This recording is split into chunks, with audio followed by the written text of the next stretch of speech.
Tripping in and out of the studio, hoping one day I get a shot at the spotlight. Wish they'd always play my songs on the radio. I wanna build mama her mansion. I wanna buy daddy his cars. I wanna live a good life and give a good life to the ones after me. But 9 to 5 won't cut it. Wanna live a dynasty, wanna build an empire. But now I barely get some to eat, yeah. So what do I do from here? Where do I go from here? Please shine your light. What do I do from here? Where do I go from here? Please shine your light. Ooh, please shine your light. Ooh. So Father, please, where are you? Father, please, I hope that you hear me. I wanna do this the right way. I wanna do this the right way. Father, please, where are you? Father, please, I hope that you hear me. I wanna do this the right way. I wanna do this. A lot of dreams, but I need a lot of greens to make it happen. Been scheming ever since I was a youngin', but my house never source. I only feel remorse. Be thinking about forgetting all about being the greatest, cause my people never force. They're waiting on the fame before they started show support. So pave the way for me so I feel started set the scores. So those who wouldn't believe me could turn it on the TV and turn it right back up, cause they see me in torn. Where are you? Father, please, I hope that you hear me. I wanna do this the right way. I wanna do this the right way. Father, please, where are you? Father, please, I hope that you hear me. I wanna do this the right way. I wanna do this the right way. Shine your light, shine your light, shine your light.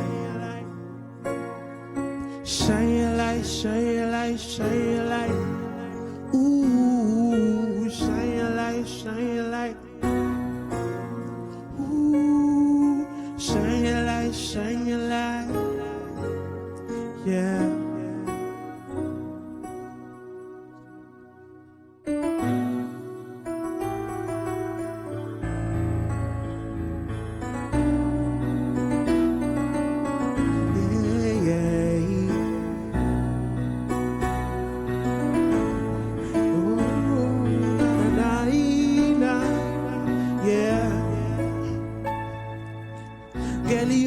Gelio, see your love got me feeling alright. You got the fire, you got the juice to quench my thirst life. Me say yeah, yeah, don't go. Don't put my heart on hold, for you make my heart go somewhere with your thing. Don't go. Don't put my heart on hold, for you make my heart go somewhere with your thing. Oh, him from the mountain, who don't see my crotch. And you know, Chris say, you don't to me, money, page, you mean to me, John, call the mountain. Oh, him from the mountain, who don't see my crotch. And you know, Chris say, you don't to me, money, page, you mean to me, John, call the mountain. How can I explain this love that I'm having for you, girl?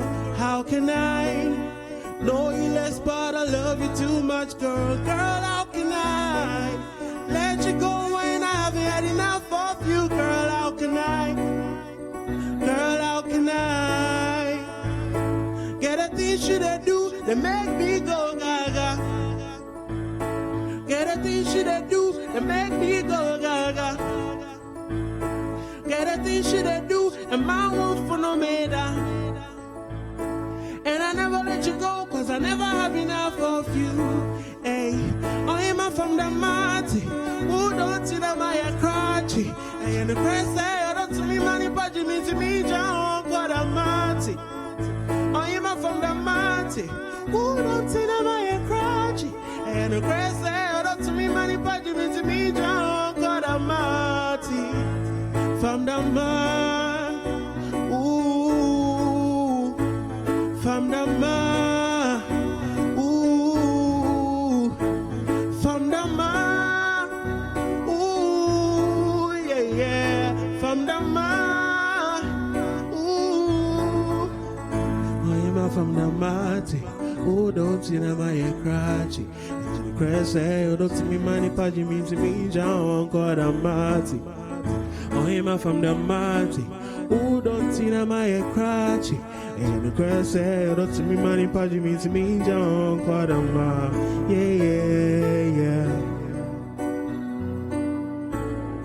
Yeah.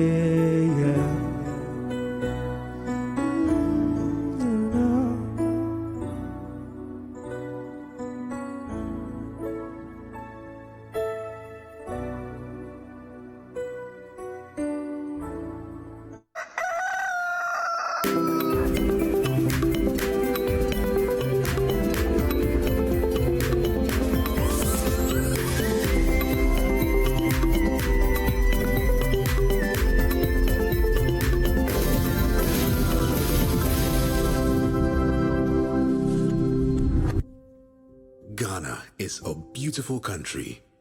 There is so much of it you probably haven't seen, haven't experienced, haven't touched, haven't felt, haven't eaten. When this is all over, let's discover our land again with new eyes. Let's feel each other again. We are one people, brought together by destiny. Let's make that count. Let's show love for each other and our environment. Let's tell our stories, and let's watch and listen to our stories. There will be so much to tell. Ghana is a truly beautiful country. Be Ghana, stay in Ghana, experience Ghana, make Ghana great. And we will invite the world to come and experience Ghana too. But for now, stay home. Brought to you by the National Film Authority. Supports the Stay Home and Discover Ghana Later campaign. This channel supports the campaign. God bless our homeland, Ghana.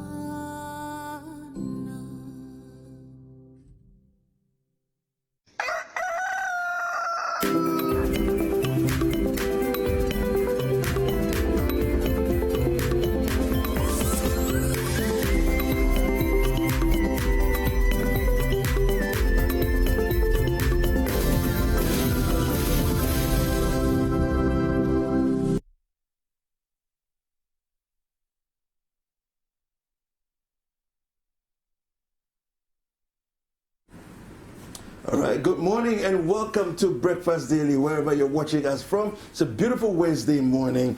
Whether you're in Accra, you're in the rest of Ghana, or anywhere else in Africa, welcome to Breakfast Daily. My name is David Kwekusechi. And I am Jifa Ekia Amatam. Now, it's an interactive show, so wherever you're watching us from, do use the hashtag Breakfast Daily for us to hear from you. Yes, and we have a WhatsApp line as well. It's 0550-585832. And if you happen to be outside Ghana, kindly prefix that with +233 to let us hear what you're thinking. Now, we have a packed show for you today. We're going to talk about playing in a minute. Yes. You know, we forget to play It's when we become World Play adults. Day tomorrow. Yes. You know, and we're going to talk about play. It's important. Children develop by play. Yeah. You know, and I think sometimes we overlook that and we think it's trivial nonsense per se, you know, but really it's an important part. And we have guests who are going to help us to break it down. And we don't have to let go of that. playing when we become adults. We can still play as adults. And of course, we have the news review, and then Philip Kofi Ashong will be taking us through consumer technology. But before all of that... And then we're doing Hello, Mr. President. Oh, yes. Yes. Hello, Mr. President. Hello, Mr. Don't forget, President. guys, 9:30, we're going to walk you through all the submissions that you sent to us. Yes. But take a look at our quote of the day and then continue the show.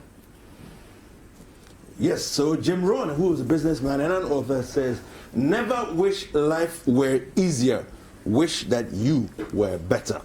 Never wish life were easier, wish that you were better. Yeah. That's a very powerful quote. Yeah, you know, I think that what we don't realize is that no matter how challenging it gets in life, it just takes you, the individual, becoming stronger, wiser, smarter, more knowledgeable, more experienced, just to overcome the challenges. You know, so if you get better, life gets easier. I think it's perfect because we're so used to always telling people it gets better, especially when they are going through hard times. But the reality is, it gets harder. Yes. You just learn how to have to learn to cope cope with it better. Yeah. So it's always the way you react Absolutely. to the challenges in life. Because Absolutely. life is just going to throw all kinds of things at you. So you just need to figure out a way to, you know, survive and thrive through it all. Yeah, absolutely.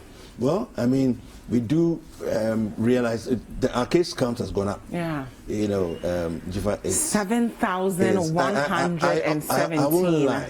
I didn't see us getting here. Yeah, me you neither. know. But we've sort of inched up slowly, and now we're doing 7,117, and I'm like, oh my goodness, really? Are we going to hit a 10,000 mark? It seemed far-fetched at the point. Now it looks like, oh, we're getting closer. We're getting closer, you know. But the good thing is, majority of the positive cases are asymptomatic. There are very little symptoms. Yeah. So our recoveries are good, you know, and that's refreshing. 2,317 people have recovered. So I think we're lucky, we're privileged, we're blessed, you know, to be able to say, I had coronavirus and I've gone on to recover and live my life normally. I think it's an amazing thing. You know, I was reading about the deaths, and you know, it always saddens you when somebody passes away. And I think that even though the deaths are 34, I like to look at it on the positive side. You know, the fact that if you compare our numbers in terms of death rate, even to the African context, we realize that ours is far lower than the African average, which is about 3%, you know, which is very high. Ours is about 0.5%, and you know, we just thank God, you know, that we're in a better place. Yeah. And in as much as we are privileged, guys, it's still important that we don't overburden our health professionals, because the minute we all get COVID, we have to deal with them, you know, coming to take care of us, making sure that they nurse us back to life. So the way to ensure that the positive numbers don't go up is to mask up, stay safe, practice social distancing. Don't go out partying, okay? Just because we are not dying in our numbers, does not mean COVID is gone. So don't, you know, I have people telling me, oh, I haven't seen my friends in a long time, I'm going to go hang with them. And I'm like, no, we're still in a pandemic. It's not done yet. You know, and the minute you lose sight of that, you are now, you know, stressing out our already overworked health workers. So I beg you guys, let's keep in mind that we're still dealing with a pandemic. We still have to abide by the protocols. In a few days, the president will be updating us on whether he's going to lift some of the restrictions or not. Irrespective of what he decides to do, keep in mind that anyone you meet and you yourself could be positive but asymptomatic. Don't fall under the illusion that you're negative, and they will all be safe. Fantastic. Well, as we said earlier on, tomorrow is World Play Day, and we have been joined by two wonderful guests in the studio, and they're going to help us to understand what the importance of play is. And we have Nyameke Chiama and Adjoa Ano. Good morning to you, ladies. Good morning. You're welcome to Breakfast Daily. Thank you. All right, so... Yes, and of course, Nyameke Chiama is the Vice President of OPEC. OMEC Vice President Africa, as well as Adjoa is the Secretary. Thank you guys both for being with us. I'll start with you, Nyameke. Can you tell us a bit about the importance of playing? Well, before we do that, can I just tell you about OMEP? She's a play expert, then she will tell you why OMEP is collaborating in terms of play. Okay. OMEP really is the French acronym for Organisation Mondiale pour l'Éducation Préscolaire. In English, meaning World Organization for Early Childhood Education. And we were set up as far back as 1948, you know, after the World War II. The educationists in Europe, they realized that the children were just wandering around, and you know, a few of them got together and decided that no, they have to do something about it. So they decided that they must form an organization that will look into the welfare and education of children. So that's how OMEP started. We are in about over 70 countries in the world, and as you know, Ghana is a member. We have about 8 African countries that are members. And our main aim is to defend the rights of education for children. And when we say early childhood, we are talking about ages 0 to 8. And one of the things that we do is to celebrate special days that UN has put down. And one of them is the World Play Day, where we want to create awareness of play in children. In fact, like you were saying, play is for everybody. I mean, play is, when you are having fun, it means you are playing. Okay. And there are many aspects of play and what it does to the development of children. And I'll ask Ajua to Please tell us about the fun. You're the specialist. Not yet. Thank you so much for having us again. So, to start off with, play is a right of children. And in 1990, Ghana was the first country to sign the UN Convention of the Rights of the Children. So it means that as a country, we accept that children must play. It is important to their development. Now, when we talk about play, over here, and I grew up in Ghana, so thinking about back when I was a child, a lot of the time, even in school, your break time is short because you have to go and study. So why we want to focus on this and why this year we want people to know about it is now everything about the children's life is about their educational development and how they do academically. But we don't look at the other skills they develop through other things, especially play, which is their right. It's a fundamental thing they must do. So their social skills, there are lots of soft skills now when you're applying for jobs. They ask about like conflict resolution, coordination, cooperation, all those different things that the children do naturally when they play. Two kids are playing, a fight comes up, they have to resolve it. That's conflict resolution. But we don't think about it as That such way, in that way anymore. Now it's a event. A lot of schools don't have playgrounds. A lot of parents would rather have their children watch cartoons because they sit still, they are not running around. But they don't think about the implications and the things the children lose out for. Again, play is not just for children, even as adults. Sitting down, picking up a chessboard, playing, you learn a lot. So yesterday, I had a conversation with two young boys, okay, one in class 7, one in class 5, and they're brothers. So I had a conversation with them to find out what this whole COVID-19 season has come to, you know, bring in terms of limitations of play and, you know, their feeling. Let's take a look at that insert, and then we'll come back and continue the conversation.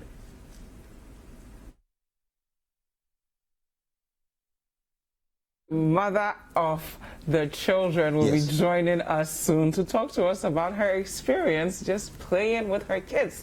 And if you at home have been playing with your kids, or you've been letting them sit at the video game all day long and not, you know, actively engaging other children, tomorrow is the opportunity for you to educate them that there's a whole day dedicated to playing. So you guys are gonna have fun. You're going to get creative. And as Ajua was saying, playing is not just fun. It's a way of building the child's social skills. How do they handle conflict? How do they think creatively? How do they think critically? And the best thing about it is they don't see it as work because they're playing. So you take a look at the video of the two boys having fun. My name is Kwame Fiankara Jakum. Okay. So, Kwame, how has it been during this COVID-19 period? How has it been generally for you? It's been stressful. When you say stressful, how different is it from regular school? You can interact with the teachers. It's fun with classmates, but on this virtual learning, it's boring. Like you have to, you don't really get what they are saying because it's online, and sometimes your attention might not be as focused as when you're in school. Okay. Because the teacher can. Let's talk about play. What's that been like? It's not fun for me. Like, it's taking all the fun away. Because sometimes after school, maybe on Fridays, and then I ask my mom if I can go to my friend's house just for to play with him. So, but now this COVID-19 thing has stopped us from going. We can just chit chat, and it's not really fun. Like, we play together. Usually you're home for, let's say, what, weekends and then maybe holidays. But now you've been at home for so long. What has that generally been like for you? First it was boring. And then when we got our school back, that's good. So we are doing work, but still it's boring. When you say it's boring, what elements of it are you thinking about when you say it's boring? Because you're still doing schoolwork. Yes. Yeah. So what's boring about it? Well, before the schoolwork, it was boring because we had nothing to do. When the schoolwork came, it's like ordinary school. It's just that now we don't get to play with our friends, stop doing break times, unless we chat. So do you want to go back to school? Do you want school to reopen? Nah. So half of me wants it to reopen, half doesn't. Okay, so share with us, why don't you want school to reopen? The general pressure of the teachers, then the friends and how school is fun. Sometimes it's fun. All right, so you heard the boys talking there about how school is fun and, they're looking forward to school reopening and all of that. As my guest in studio, I'm not sure what you picked up from there and what your comments are briefly before we bring the mother of the two boys in. Any of you can take it. So I think they talked about being bored initially. Yes. Talking about play, it doesn't have to be complicated. A lot of people think they need to have Legos, buy all these fancy toys for the children to be able to play, but it can be very basic. You can literally pick up some sticks, some leaves, let the children come up with anything. There we see the mother is actually playing with her sons there.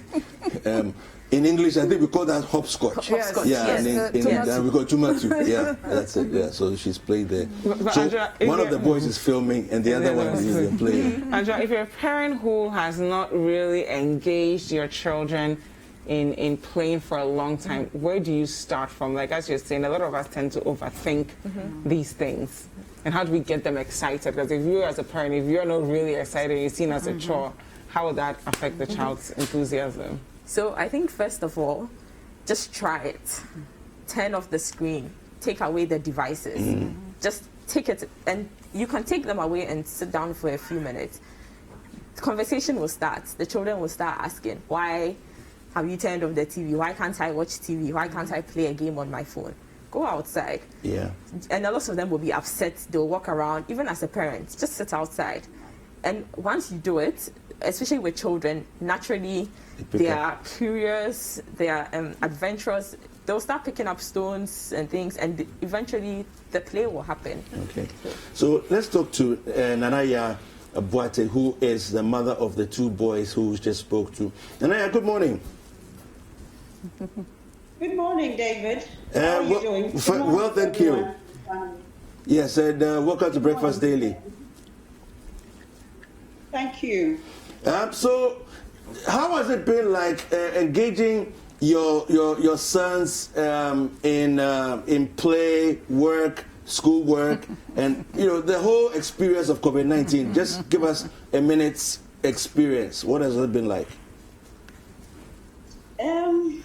For me, COVID-19 has been a blessing, and I say so because having this special time with the boys doesn't come so easily. It's the weekends, and I'm also busy doing chores, and they have homework and other activities to get on with. So for me, it was an opportunity to be with them, have dinner with them, have lunch with them. Especially the lockdown period was fun. It was fun. And as you've seen earlier on, we did a lot of the games that we played as children, and they didn't have an idea of, probably because their system doesn't allow them to have time for all these. We closed at 1:30 when we were younger. They closed at 4 and 5. Yeah. So they don't get the chance to know some of these things. And so it was fun. It was an opportunity to bond. I also taught them how to cook. Okay. So when it's so they do most of their lunch now. And yes, they fry them. In fact, my first boy who spoke earlier on fries eggs better than I do, he says. And it is true. Wow. Wow. Fascinating. Yeah. How important is attitude in all of this? You know, as far as the parents are concerned, how do you make it fun for the kids so that they don't see it as something boring that they have to do?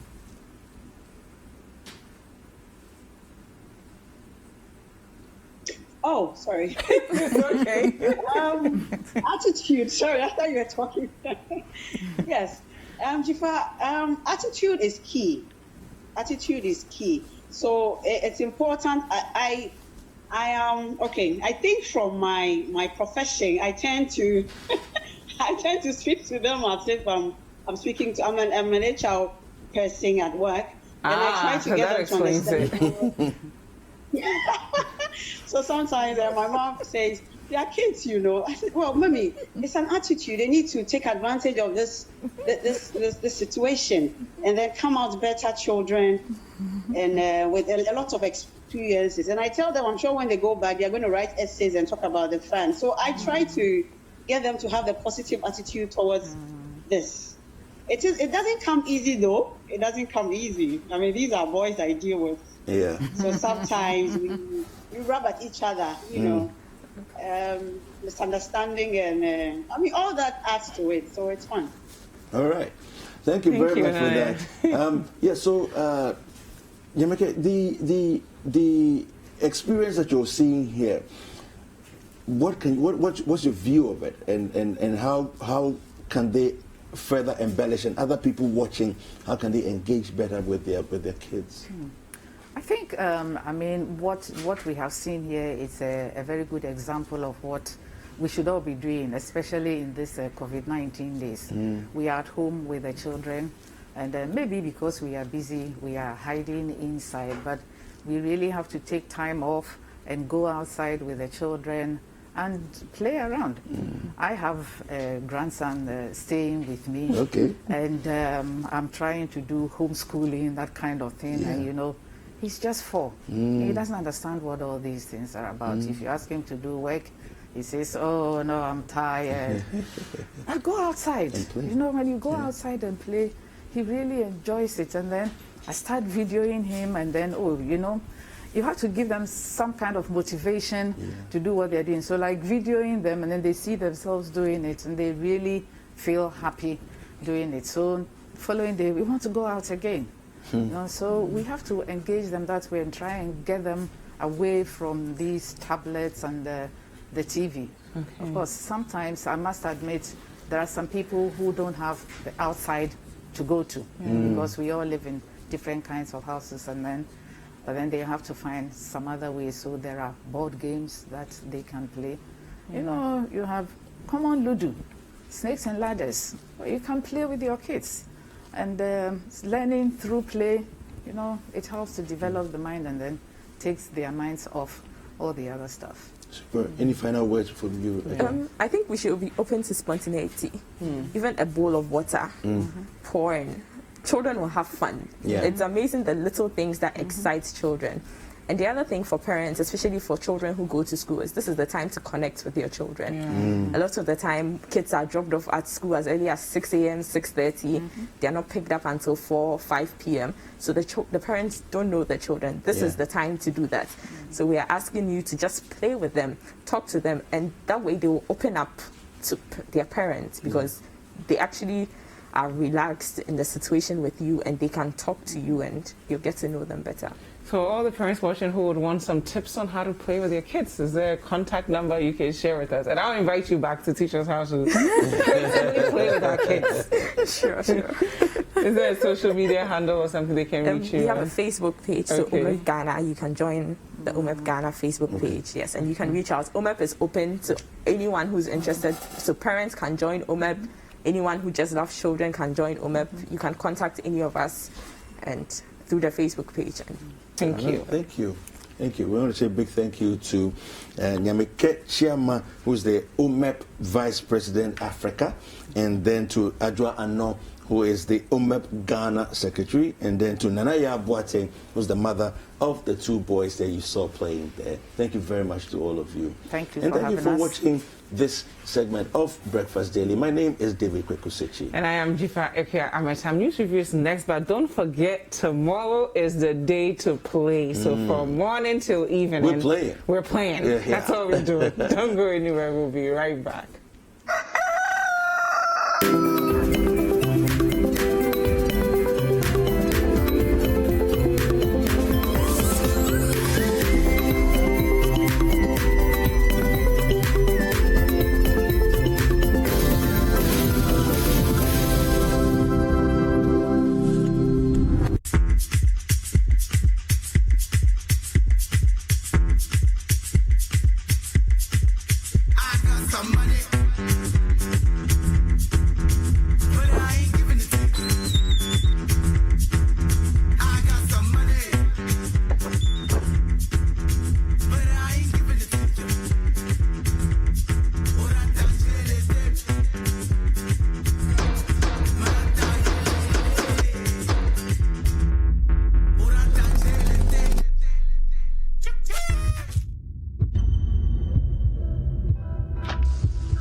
There is nothing as hard as a diamond. For buildings with superior strength that withstand all weather conditions, Diamond Cement should be your preferred choice. Locate Diamond Cement nationwide with factories in Aflao, Takrady and Bupe. Diamond Cement, as hard as a diamond. There is no promise we cannot keep. There is no commitment we cannot honor. There is no delivery we cannot guarantee. There is only one Bethel Logistics Company Limited, a licensed international freight forwarding and clearing agent, a trusted global brand with an extensive network for the movement of air freight and ocean freight worldwide. We are the trusted name for road freight into Western and Northern Africa. We are fully accredited by Ghana Customs and Excise. We cater for all your freight forwarding, customs clearing and forwarding, cross trades, inland transportation, internal cargo tracking systems, customer freight costing and consultancy, cold chain logistics management, logistics and warehousing, quality inspection, and much more. In Accra, Tema, and Takrady, we are always available to ensure easy movement of cargo countrywide. Call us on 0204 528 900 or 0244 707 859. Email info@bethellogistics.com. Locate us in Accra at North Ridge, adjacent Accra Girls High School, or in Tema at Community 4, or in Takrady on the 2nd floor of the GCB building. Website bethellogistics.com.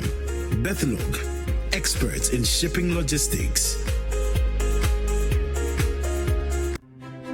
Imagine if you can get all the understanding on some of the difficult subjects you struggle with in school. As a student, do you feel dissatisfied with how hard it is to figure out a subject you're learning? Or as a parent or guardian, do you worry that your child is struggling to understand some of the subjects in school? Well, now you don't need to sign up for extra lessons or tutors. Simply tune in to Class Act, Mondays to Thursdays at 5:30 p.m. on City TV. Class Act is a show that seeks to enable senior high school students gain a much better understanding of what they learn in school.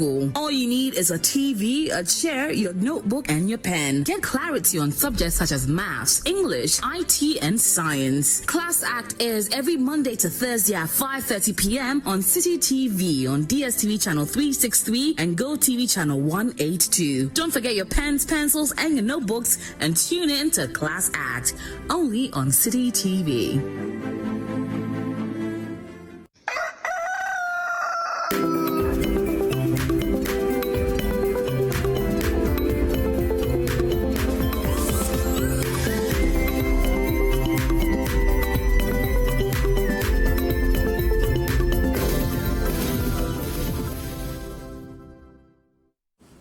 Welcome back. It's time for us to do the news review. Now the show is interactive, and so remember the hashtag is Breakfast Daily, and the WhatsApp line is 0550-585-832, and the country code is +233 for those of you messaging us outside Ghana. Now, my name is David Kwekusechi, and let me just go through quickly the papers that we have here. I'll give you a few stories, and then we'll do some online stories, and I'll introduce my guest to you, and we will have a conversation. On the front page of the Daily Graphic, 2 armed robbers jailed 100 years. Government yet to decide on stranded Ghanaians. 230 ready for foot evacuation bill from South Africa. No registration of schools without PTA. This is from the National Inspectorate Board. Ofankor landlord remanded. EC meets political parties today, but NDC declines. On the front page of the Ghanaian Times, we have, we will evacuate stranded Ghanaians home. This is from the Foreign Ministry, and in the insert there you have a picture of Miss Shirley Ayokoboche. President swears in Mensah Bonsu, Kulendi as Supreme Court judges. GCNet to shut down on Monday as ICOMS takes over. On the front page of The Finder, 8 hospitals receive 10 ventilators from P. Wood Tema Warehouse to fight COVID-19. Help to protect independence, the independence of the judiciary. This is President to Kulendi. Sekondi Takoradi and Takwa are new hotspots for COVID-19. Security personnel, informants fighting smuggling to be compensated by Cocoa Board. On the front page of the Daily Statesman, the law must always prevail. President tasks new Supreme Court judges to uphold the rule of law. EC can't be blamed for your incompetence, Shami Ewuku tells NDC. Asase Radio 99.5 FM set to take over airwaves. On the front page of the Chronicle, 45 health workers test positive for COVID-19 in Central Region. President swears in no nonsense Henrietta. MFWA boss Mahama is coming back for what? Methodist minister wants election 2020 postponed. COA FS has not been approved as a cure for COVID-19. And this is from the management. IEP boss makes strong case for a Jesu seat. All right, let's do some online stories. And on citynewsroom.com, we have EC to hold IPAC meeting today. NDC still expected to boycott. Final years first. Prof. Adai advises against wholesale reopening of schools. Hairdressers, doctors are MPs. Why not a musician? Says Obo. Ghana's COVID-19 death toll rises to 34. Ghana's COVID-19 case count rises to 7,117. Recoveries are now 2,317. And on citybusinessnews.com, we have tax relief for COVID-19 trust fund donors won't affect government revenue, says tax analyst. Cocoa Board to reward security officers who help curb cocoa smuggling. Pricing of Echiabo gas, pressure and quality must be checked. This is from COPEC.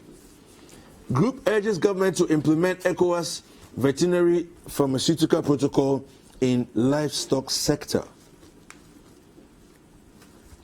GSS urges businesses to volunteer information for its business tracker survey. And on my Joy Online, inter-party resistance against new register threatens to disrupt mass registration exercise. And for more news, kindly visit citynewsroom.com. For more business news, visit citybusinessnews.com. All right, welcome again, and my guest is seated. I'm waiting for my other guest, so I have one guest seated, and she is the former special aide, Joyce Bawumukhtari. Good morning. Good morning, sir. How are you? I'm very well, thank you. It's good to have you here. Pleasure to be here, thank you. How have you been the last few days? How have things been for you? Oh, by the grace of God. Yeah? Things have been Okay. very good. My family is well, I am well. The boss is doing good. Mhm. Ghanaians are pretty much Ghanaians, so we thank God for his small mercies. Yeah. Okay. Good. So let me just get into the story for today. We want to look at the roadmap for easing restrictions, as the president has promised that at the end of the month, he's going to revisit the whole issue. So just quickly read that story to you, and then we'll continue with the conversation. Roadmap for easing restrictions to be announced by close of week. This is from Nanado. The President, Nana Akufo-Addo, has said stakeholder consultations on easing restrictions in the country are currently ongoing. The President, while addressing the nation at the 2020 virtual Eid al-Fitr celebrations, said these consultations, which are expected to come to an end by the close of this week, will help in defining a clear roadmap for easing restrictions.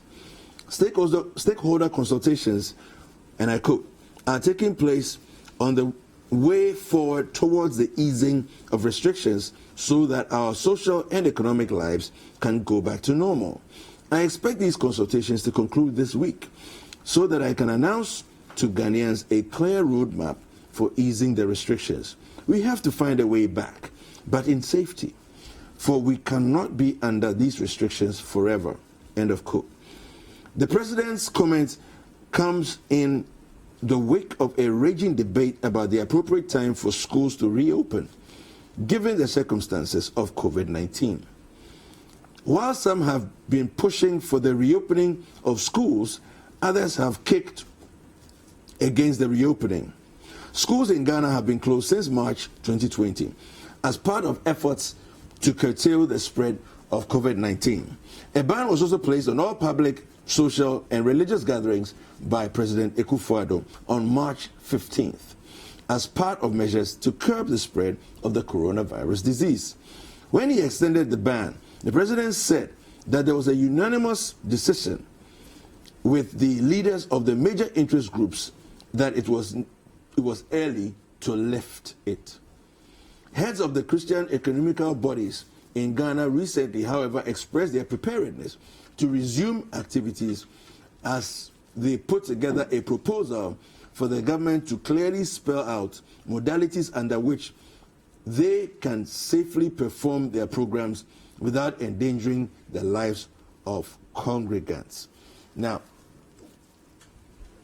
looking at the case count, Joyce, 7,117, sorry, with 34 deaths. Is it time to be considering reopening?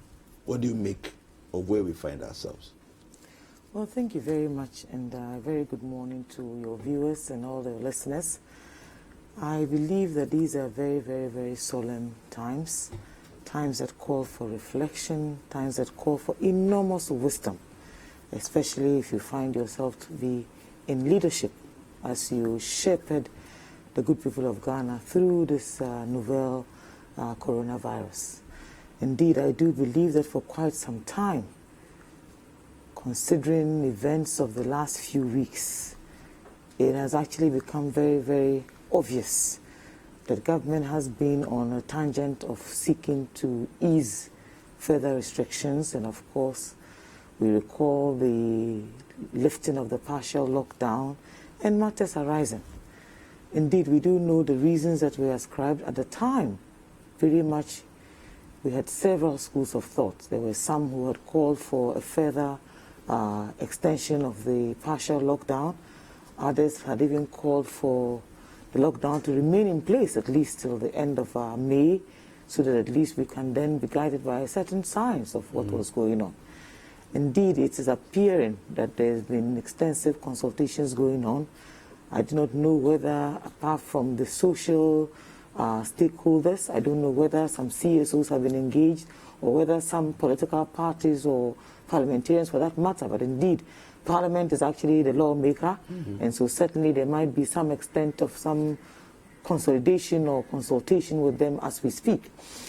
I would always err on the side of caution, especially under our current circumstances. I have observed a recent trajectory where we are not as strict about the protocols regarding hand washing and wearing of a mask and what have you. I have also heard about people who have asked that if government insists on us wearing masks, how are we going to afford these masks? I realize also that in terms of the education, and public education in particular, it appears things seem to be slowing down even there. There is also a third school of thought that actually appeals to our conscience as a people. When you speak about us, in particular, our social demographic, you think about the sort of stratosphere in which we live. I imagine, for example, and I've spoken to many church leaders in particular, some who have expressed enormous worry about the prognosis of an easing of restrictions, specifically on places of worship. Really? How gatherings will be conducted. But certainly in every conversation, there are those who have been, actually, right from the start of the partial easing of restrictions, who have called for all social activities to be resumed. Individuals have presented papers and guidelines and blueprints for what roadmap, if any, they expect to see when we finally fully open up the country for business. I would personally want to urge that our leaders should approach this subject matter with enormous caution. You've heard about the teachers, in particular, Charles, speaking to the matter to do with children and schools reopening. You do know that we have various stages. We have the primary, we have the secondary, we have the tertiary, and many other such institutions of learning. We would also need to call on our government that President Akufo-Addo should be furnishing us with a roadmap, a plan. And this time, you know, we don't want to debate this subject matter. I believe that it is health first, and then you can rule next. If this health of the society cannot be vouched for and cannot be secure, it becomes a human rights issue, it becomes a national security issue. We've heard about countries where they have eased restrictions and they've had challenges. We've heard about countries where they actually lifted lockdowns and they've had a recurrence of the virus with an even more aggressive death rate. God has been so kind to the good people of Ghana that in terms of us, and I'd quote Dr. Akosa on this, touch wood, that Ghanaians had also experienced the fatalities of other jurisdictions. I'm sure would have been sheer pandemonium. So the numbers of infections are still increasing. There are serious time lags between when samples are taken and when test results come out. We do know that a few other testing facilities but I know that have been opened. They've reduced the time drastically. Well, I still know also that irrespective of that, there are many others, and I know people personally close to me who have actually been tested and have waited 3-4 days. And you heard about the impasse or the fallout from the parliamentary testing process, where eventually even Parliament had to issue a statement that the results were or were not out. We had other parliamentarians actually who were on social media speaking to the fact that they had actually received their test results and that they were well. We also had numbers on the Ghana Health Service website itself that actually sought to indicate how many parliamentarians had tested positive and even staffers. Now there's a whole inconsistency, there's a whole muddying of the waters.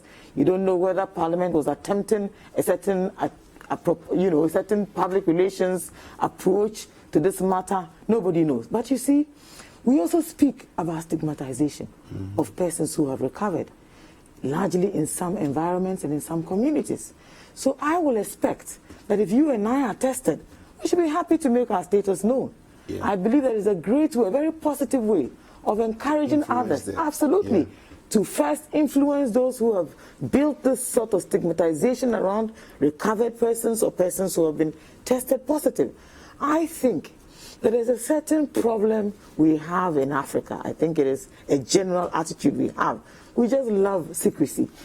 I don't even think it's about privacy, because on this occasion we have a worldwide pandemic. Yeah.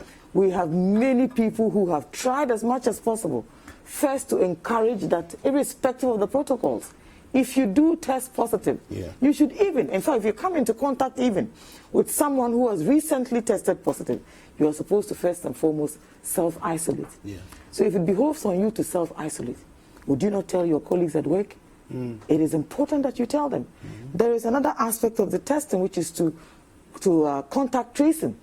If we are going to share information about people who have been around us, then we should be happy to tell people that we have tested positive or that we have recovered. And I think that largely the powers that be, like Boris Johnson did in the UK, should lead by example.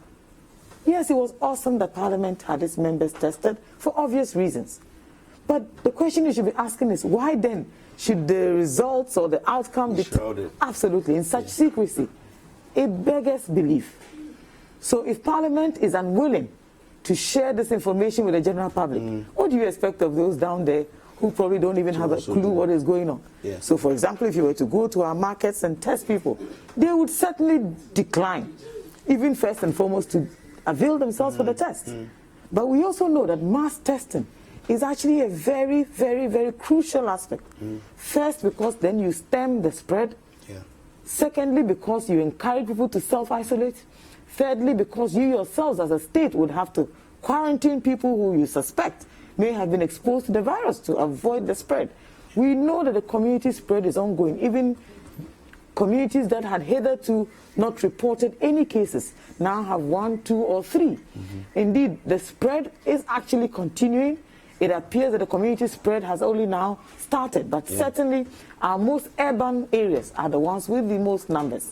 I think that government must continue to propose some level of education, generate awareness, and must lead by example, especially state installations. If you're tested and you test positive and you recover, people should be able to talk about it.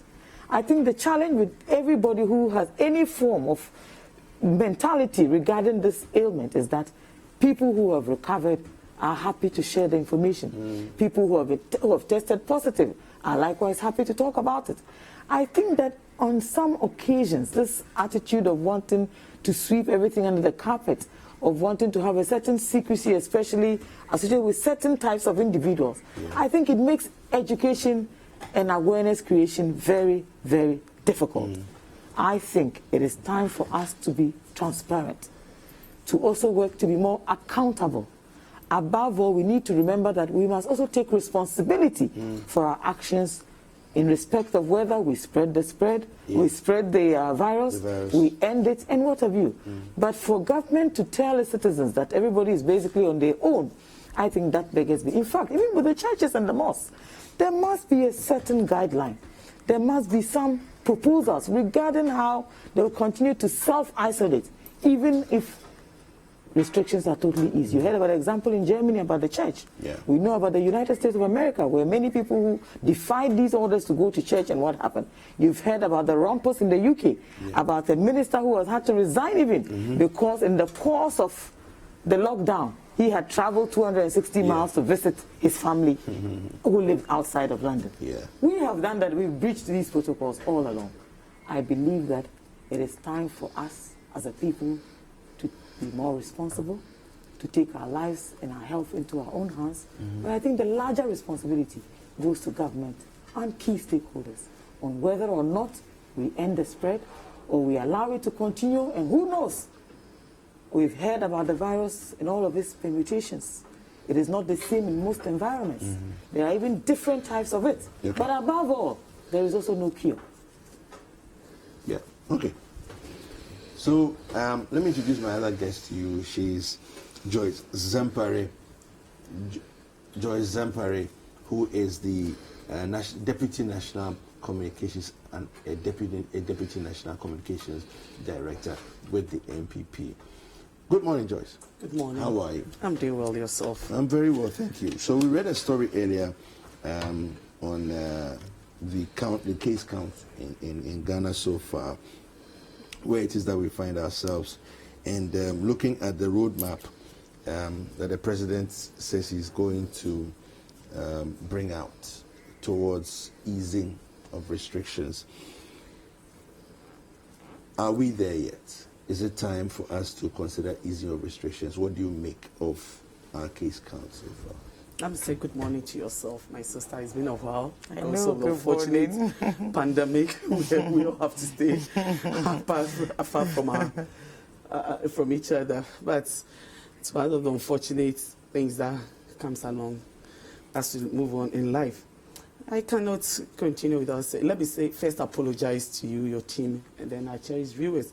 It was not an intentional thing, you know, that's not usual of me. I just had a little problem whilst on my way at my car, so I had to deal with it quickly so that I can make it here. So I'm sorry, very sorry. Well, let me say good morning to the President of the Republic and all his team who are helping us in the development of Mother Ghana. We cannot say that without saying good morning to all Ghanaians, far and near. And then thanking the good Lord for giving us life. We are lucky to be counted among the living. That is just by grace and not by deeds and thoughts. COVID-19 and its own brouhaha. We know, in fact, I'm not going to bore our listeners with a long sermon because we've dealt with it since February, March, and then March when we were hit by this country and all its other protocols that we need to adhere to. Somebody will say, we'll look down the journey of COVID-19, how far we've come along with it and what we need to do getting to the future. Well, we know there were restrictions, protocols that were set, that we were adhering to, and then some of the restrictions that came along with this the breakdown of this pandemic. Government, through the advice of health workers, scientists, and things, think it's time that he lays off some of the restrictions. He didn't say all, said they are going to put down measures to make sure that some of the restrictions that we are going through now are lifted so that we you know, like he rightly said the first day he addressed the nation, that we are in normal time, we are not in normal times. And I don't think we've gotten to that stage yet. No country, even China, where this disease emanated from what we are being told, because that's where the first incident broke down. They are still they are still fighting this case between them and America and those things. They cannot say they are in normal times, and they are also adhering to some kind of protocols to make sure their people live well. But we cannot say because of COVID-19 too, we're going to we're going to lock ourselves down totally. Life goes on. It's about us adhering to the necessary protocols to make sure that we keep safe and make sure that even if there will be a spread, we minimize the spread and make sure that those who are also infected are taken through the necessary medical treatment for them to have good healthcare recovery. Yesterday, by close of day, we know we're around 6,000 something, but only this month for me to realize we're around 7,117. And then the recovery case are 2,000 plus, and then the death rate. Well, yesterday, listening to the Deputy Minister of Health, he was very clear. But there was one thing that bit my mind until yesterday. He cleared that look, as we move along with the recovery case, you still cannot take it out from those who were infected, because those were the cases, and these are the recoveries we are having, and these are the death tolls that we are having. So when you sum it all up, that is where you hit the number 7,000. So as we speak, if you deduct the 2,017 plus maybe the death, then you realize that our number will be hovering around 4,000 as people infected as we speak. Okay. You understand? Okay. I will need you to hold your thought there. We're going to take a short break. Okay. We'll come back and then you continue. Okay. Okay. Let's take a short break. Please don't go anywhere. We'll be right back.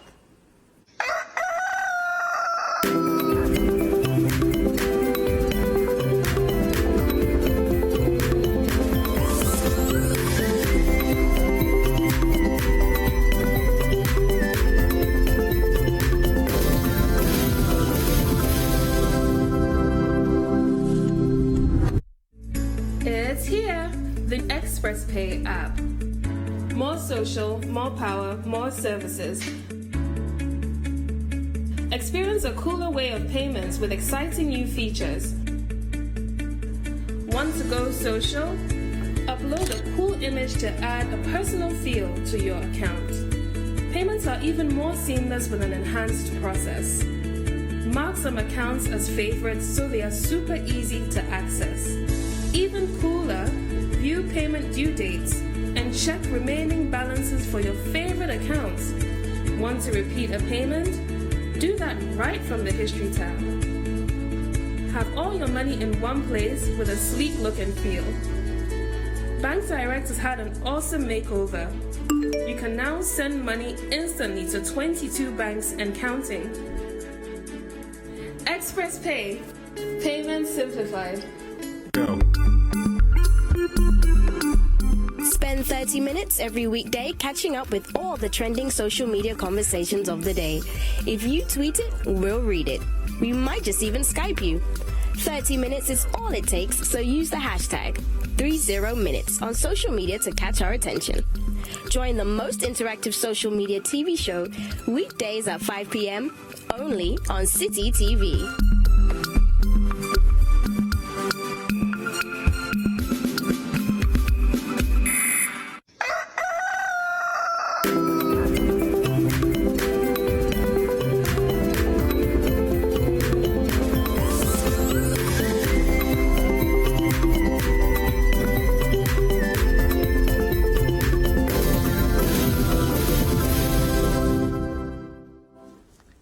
Welcome back, and it's a news review segment here. My name is David Kwekusechi. This show is interactive, and make sure that you send us all your thoughts and your comments by the hashtag Breakfast Daily on social media platforms, and of course our WhatsApp line as well is 05505858832. Those of you outside Ghana, kindly prefix that with +233. So my guest Joyce Zampari was making a submission before we went on break. I'm going to have her continue. Yes, Joyce. Yeah, thank you very much. So, as I was saying, those are some of the things we need to look, the figures, and then we get to know those infected currently. So that the 7,000, yes, we know these are people who are going through this unfortunate ailment. But as we speak, the active cases, you can talk about 4,000 plus. Well, not to say that because of that we think, oh yes, government has done so well, let's applaud our health workers, let's applaud every individual. But as we applaud ourselves, I think there's a lot for us to do. I heard my sister talking about the continuous education, which is one very cardinal thing that we can take out. The continuous sensitization, making sure that people get to understand. At times, it surprises you when you hear people talk as if it is not there. I remember somebody was telling me, look, until I see the dead bodies out there being displayed. A lot of people say that. How can you say so? How? So is it that people were waiting to see the dead being lying out there or seeing it be displayed on TV like we saw in other jurisdictions? That was a very unfortunate thing that happened to them. And I don't think we should pray for us to get there. No. So whatever the protocols are that we need to adhere to make sure that we take ourselves, win ourselves out of this fight will be good. You know, when I took the counts region by region, I realized that out of the 16 regions, 13 has been affected. Only 3 out of 16. So that tells you gradually it is tilted into other regions, other local communities. And you look at Greater Accra and Ashanti, of course, these are the two densely populated regions that we cannot take out. And when you compare to other countries too, you realize that their city capitals, those huge places were the people that were, places that were hit, affected. Now, let me come to one very important thing. She also treated that issue. Stigmatization in people, making people to keep away from coming out to express whether they've been infected or when they experience the symptoms. You see, we should let, I believe our medical teams are doing so well. Let me give it up to the Minister of Information, the daily updates, the weekly meetings with us and things. But beyond that, I will look at there should, because of COVID, a lot of government functions to have been like this community sensitization where we can have, but I think it's not far from that, where you can have this small mini community van to do a lot of education, awareness creation to the people. I think if we could look up to that, and then we can add up some of the measures to make sure people understand it's okay. So 31st May, President is going to speak to us. Is he going to say churches can go back? Well, I believe we've had meetings that's been going on with head of churches, the faith-based organizations, with the educational sector. I think we've all had various meetings that had gone on. I know the president is not just going to wake up and say, look, go back and live your normal life like it used to be. No, there are going to be measures put in place. Today, what I expect you and I to be asking, especially from the churches, the mosques, the religious bodies, what are the measures, what are the protocols, safe protocols that you think you're putting in place? Because, some of those things are coming from our own people who are saying, look, at this time we think we need to go back to a normal way of, not the total normal way of doing things, but we can have some measures also trying to meet ourselves somewhere. We should, what I was expecting that, look, we should start acting. Because we cannot live under total lockdown. Totally. But Joyce, we already have restrictions in place, right? Science has shown us that we have them. We have with the protocols in place. Of course. So it doesn't stop the president from saying, look, you can go back to church, but we expect you to adhere to the strict protocols. Are you going to monitor the churches? Of course. There should be monitoring. Why not? You're not going to leave people to live. What about the schools? Of course. I've heard people come up with suggestions that, look, let's allow. In fact, I was just telling somebody yesterday, like, our normal end of term is here. We know schools go on break between May and first week in June. So what are they going to do? At least 1 week stay. So let's take it that they've just entered their long vac. So we should just assume that and then continue with that. But the final year students, so that if we can allow our final year students go, that will even give them more space. There will be physical distances, there will be social distances, wherever they will be on school campuses, you understand? Because they will have more learning halls, they will have more sleeping rooms, they will have more... So you side with the GRA boss? Of course. There were a few things that he said, but I side with him. Life must go on. Like they've told us, this is going to stay with us for about 2 years. So within 2 years, are we saying we're going to put everything on hold? We're going to live a standstill life? No. SARS came, MERS came, life went on. It is about the strict protocols and making sure that people live up to it. Let me ask you, if government finds that some people under the new dispensation of, let's say, lessened restrictions, strict recommendation of strict adherence to protocols, if people flout the protocols, what, as a government, what can we expect? Yesterday, I heard the Deputy Minister of Health that there's been some punishment that has been laid out. That, in fact, they were talking about some penalties. I didn't get the figures right. In fact, that people, and when this lockdown came, churches, pastors, and things who flouted the law were arrested and so on. Okay. And we should abide by it and adhere to that. That whoever flouts these rules, especially the churches, because we expect the religious bodies to be a place that we should learn from. They should be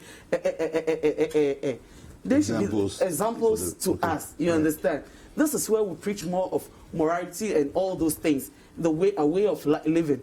So if they cannot adhere to the strict protocols that have been put out there, then I'm sorry, our schools, where we learn everything that we live in life with, they should be there. I believe these two bodies are places that we should look in turning around our way of living. You see, like the good book says, in every calamity, in everything that hits you, you must thank God because you learn the good, the bad, and the ugly. Okay. If for nothing, COVID-19 has shown us one thing. In fact, our traditional way of doing things, we are not saying we're going to go out entirely from that, but at least it's going to polish us a little. All right. You go to funeral, you greet about 1,000 people at a go, and all those things. We know. So it is good. Today when we go to church, there'll be much hugging and then the turning around and things.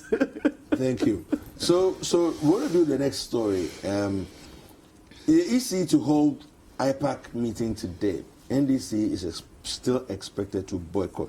Let me quickly read that for you, and then we'll continue the conversation. The Electoral Commission is today, Wednesday, expected to hold an inter-party advisory committee meeting on the compilation of a new voters register. The meeting to provide updates on the Commission's plans for the register is expected to be held in 2 groups, with the first one at 10 a.m. and the second at 2 p.m. The National Democratic Congress, the NDC, and the New Patriotic Party, NPP, were scheduled to take part in the morning meeting. But the NDC has indicated that it will not be participating in the meeting because it is believed that it has been improperly arranged. Peter Boama Otukuno, a Deputy General Secretary of the NDC, explained that his side already walked out of an IPAC meeting on March 25th. After raising similar concerns. That meeting, and I quote, does not constitute a proper IPAC meeting because they had divided one committee into groups. You may want to call it double tracking to decide on the same issue. And we think that with such an approach, you are not going to properly appreciate and understand the issue and contributions from various political parties, and we believe that decision making will be problematic. End of quote. But the NPP has described the NDC's decision as unsurprising, insisting that the electoral process will not be deterred. Evans Nimako, the party's director of elections, has noted that the NDC has boycotted a number of key meetings with political parties. We have 25 political parties in Ghana, and find out if any of them are not honoring the invitation to the IPAC meeting. Ghana will run, and they must brace themselves for it, he added. The Electoral Commission's decision to compile a new voters register has been met with mixed reactions from the political front. All right, let me come to you, Joyce. Why are you boycotting? Well, thank you. It's almost like every time there's a party, you want to spoil the party. I'm sure if there's a party and you know that your participation is welcome, you'll be very happy to be a very keen participant or a keen advocate. The EC is not a law unto itself. I believe that the EC is put there for a particular purpose. The National Democratic Congress, and Ghanaians do know this, is actually one of the largest, if not the largest political party here in Ghana. We are either in power or we are in opposition. Let me put it on record that from the inception of this conversation about the EC's decision to compile a new voters register, we have had conversations around this table about the posture of the EC, the pronouncements of the EC and its officials, the attitude of the EC. I work in the office of former President Mahama. I recall when Madame Jean Mensah was first appointed as EC chairperson. Yeah. They had the opportunity to call on the former president. I remember even at the time they had indicated what exactly the EC's intentions were at the time. You will also recall that even in the aftermath of the election petition, which held Ghanaians spellbound for 8 months, that the Supreme Court had actually advocated for some key reforms to the electoral process in Ghana. Indeed, I do know that IPAC was actually set up to create a platform where political parties can engage, agree on decisions that are mutually acceptable to political parties as representatives of the people. So if you can come out as an electoral commissioner to declare the irrelevance or otherwise of IPAC to your work, then subsequent invitations for these discussions You recall a fallout where the General Secretary of the NDC, a very well-experienced man, a man whose knowledge of the Electoral Commission, I believe, is unsurpassed. Who's that? General Seydou Nketia. Okay. Was ridiculed by the EC chairperson because apparently he was in a meeting and was laughing or something. She felt threatened. You have engaged General. Does General physically or emotionally pose a threat to anybody? And when you hear General speak to matters to do with the Electoral Commission, you are left in no doubt about the level of his expertise. Joyce, check on 2016. Did you see 12 parties that were actually on the ballot paper? You see, let's stop majoring on minors. Do you recall at any time in Ghana where you had 16 political parties contesting any election? Go and look at the Parliament House. You don't even have one independent. Neither do you have any other representative from any political party so in Parliament. So are you discounting their relevance? Why would you? But you must also give utmost respect to the largest opposition party. They stay on the ballot. They pay filing fees for their members of parliament. They have the largest after the ruling government. What are we talking about? When we go even to a shareholders meeting, you know that there's a separate rights for minorities. Or you don't know that? I think that in any engagement, you know whose voice must carry loudest. Okay. On every occasion and on every engagement of the EC with other political parties, there's been enormous lack of faith this far. I'll come back to you surely before we end. Joyce, what do you make of of course you are going for the IPAC meeting and together with 12 other political parties.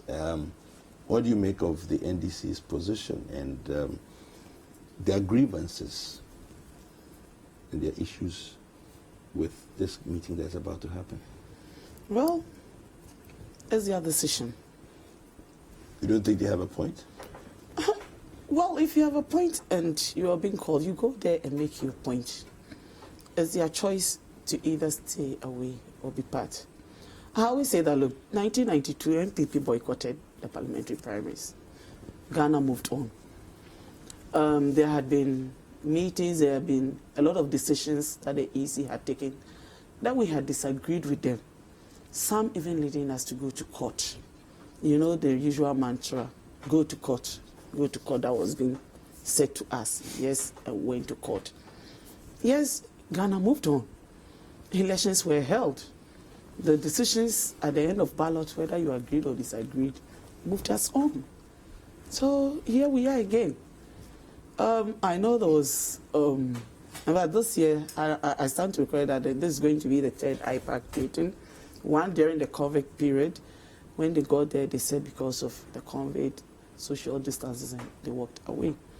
But I was surprised to hear my sister say that they're talking about 16 political parties, or is it 12? And they realized she wondered where they are from. You remember the 2016 when MPP raised issues about the same voter register and those things, and then there was a meeting. Parties that we knew had gone dead were resurrected. Wherever they came back, they were all attended meetings. And then the largest opposition party, I'm not saying because it's happening to them today, it is good. But you see, the law of karma. But you seem to be gloating.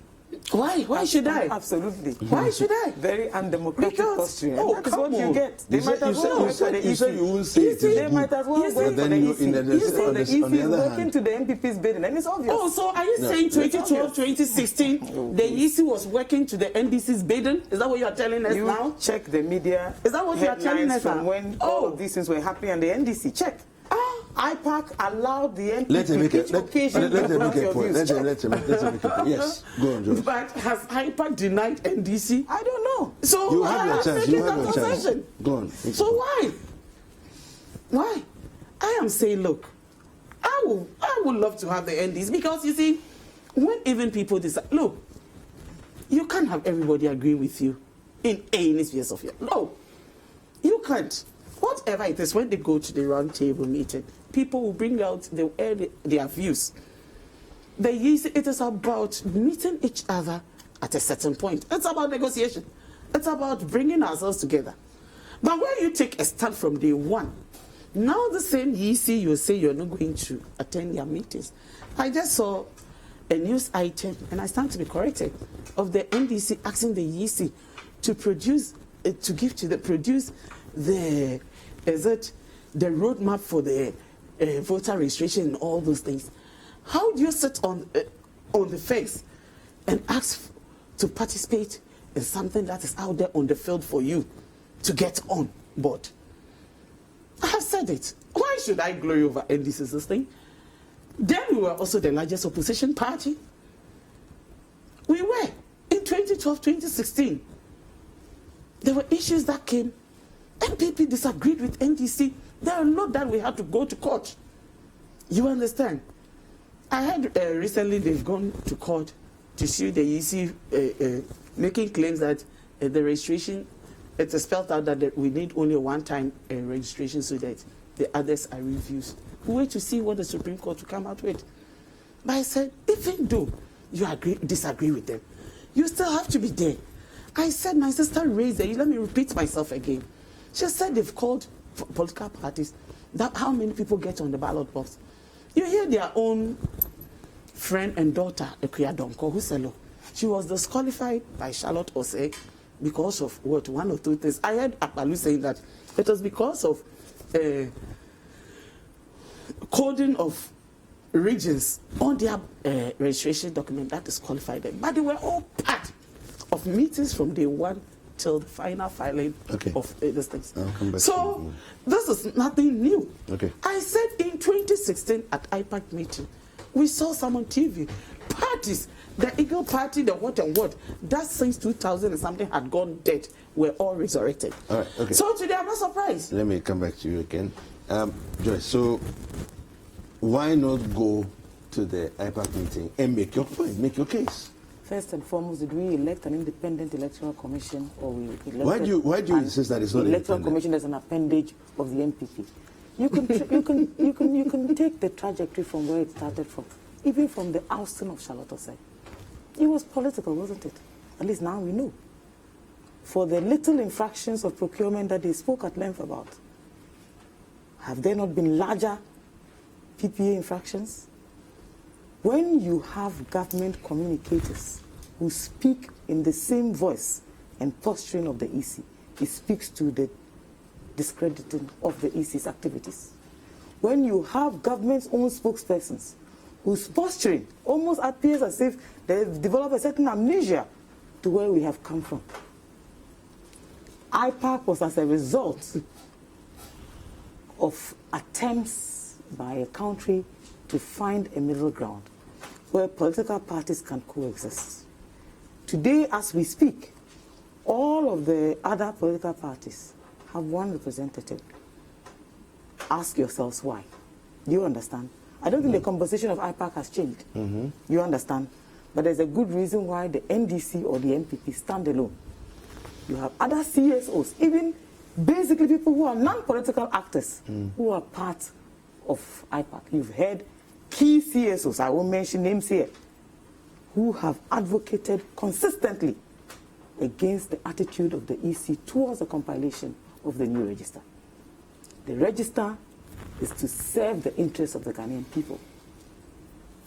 I believe that when you have a political party in government who sings from the same hymn book, seems to carry even the message in more consistent voices than even the EC itself, it leaves a lot to be desired.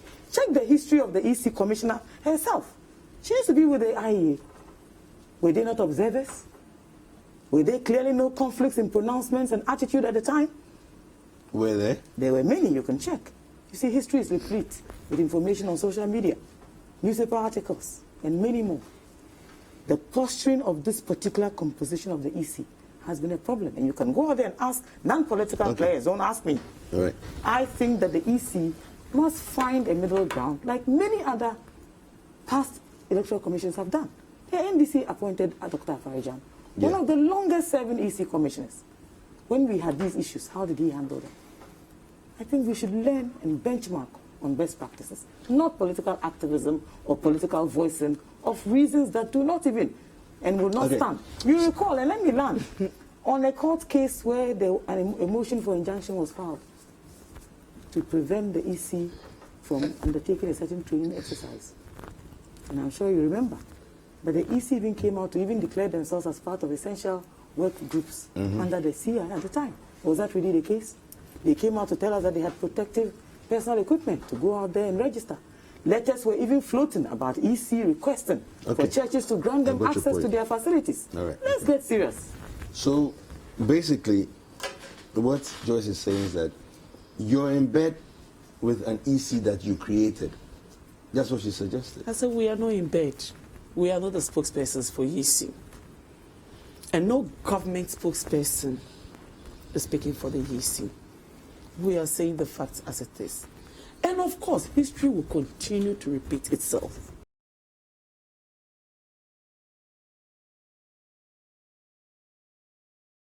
Our past, we should be guided by our current status. That will lead us, propel us into our future. But she suggested that if you're being guided by your past, then you look at someone like I'm saying that Afro-Ajah. that's why I always throw back the question to us that, look, no. That's why I said that, look, I'm not speaking for EC, and I don't think any of my other government communicators are speaking for EC. We're only speaking our opinion. We said we will attend to whatever they're doing. For now, NPP we know had always called for a new voter register. And for that matter, we stand to go by anything, any protocols that will abide by it. That's why I was asking that 2012, when NPP was raising issues, there were meetings, you know, if you recollect. Chairman McMenu went to at a meeting where he was talking to as if he was a non-entity around there. He was not needed. You know, he came out with those issues. There were lots that came out. I will say, look, and then let me clear one thing. The NPP or the Nana Addo Dankwa Akufo-Addo government don't hoist Charlotte Osei out from her position. When Sule Amadou and her other deputies wrote about her, and she also countered, laid claims against them.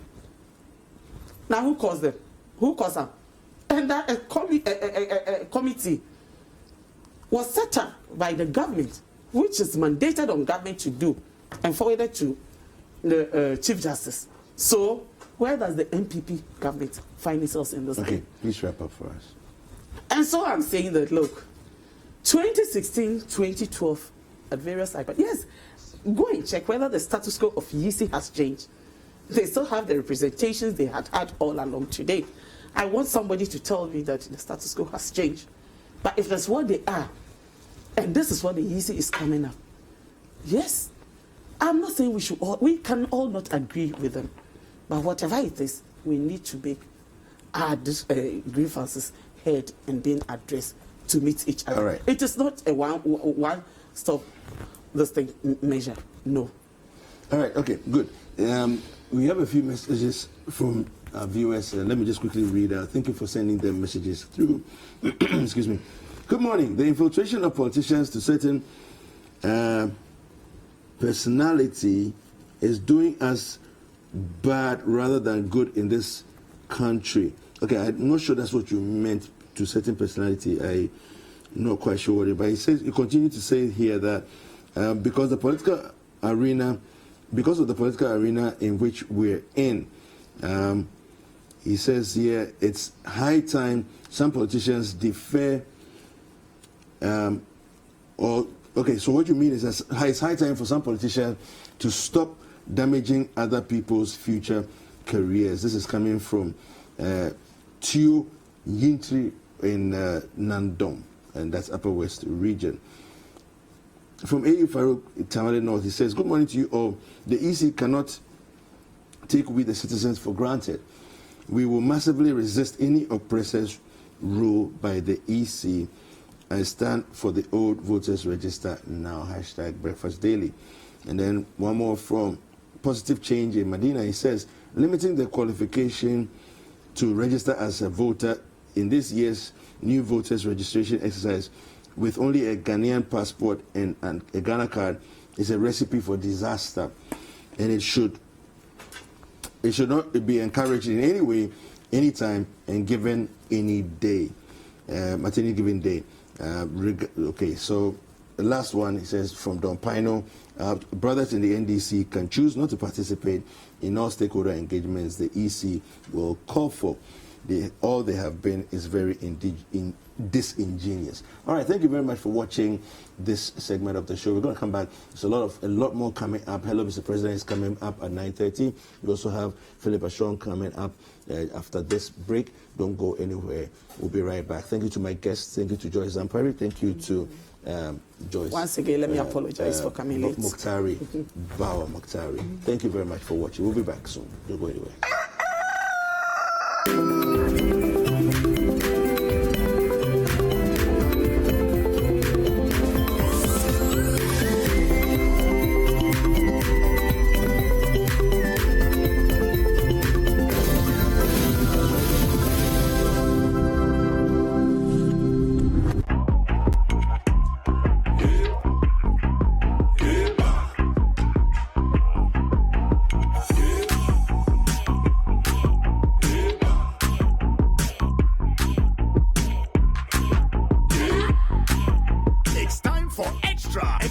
Extra minutes and extra unlimited calls. Not just that, even our extra data doesn't expire. CD Film simply dial *111# to bundle now. Airtel Tigo. Life is simple. $76,000 only to buy you a studio apartment in Accra. Why not come to Wadi for a spacious 2-bedroom apartment at Alphabet City, our brand new gated community situated right on top of the serene Sakomano Lagoon. Feeling like splashing a little? Check out our exclusive all-detached house gated community, the Jaden Symphonic next door. Sizes range from cozy 3 bedrooms to luxurious 5 bedrooms. We at Waleed are committed to provide you with the best building quality and value for money. In fact, we are the proud recipient of 2019's Quality Property Firm Award. We are offering discount up to 5% on Linjadin Symphony or 10% on Alphabet City, who makes a commitment in December. Call us now at 0240-111119 or 0504-499999 to secure your dream home now.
Ghana is a beautiful country.